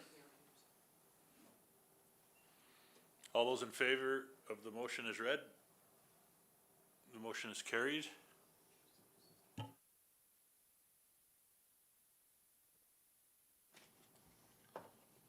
I'd like to make a second motion and move to appoint Tim Duhamel as the interim CAO with all powers and authority as per legislation and town bylaws.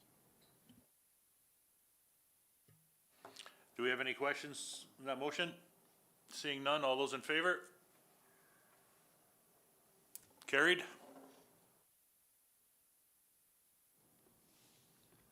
Like to make a motion to move to direct Mayor Henderson to sign the interim director and ongoing support proposal.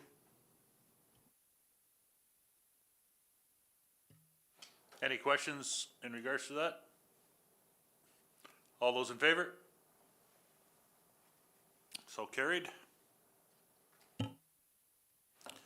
And I do believe that concludes our business for the day. I need a motion to adjourn. No motion to adjourn.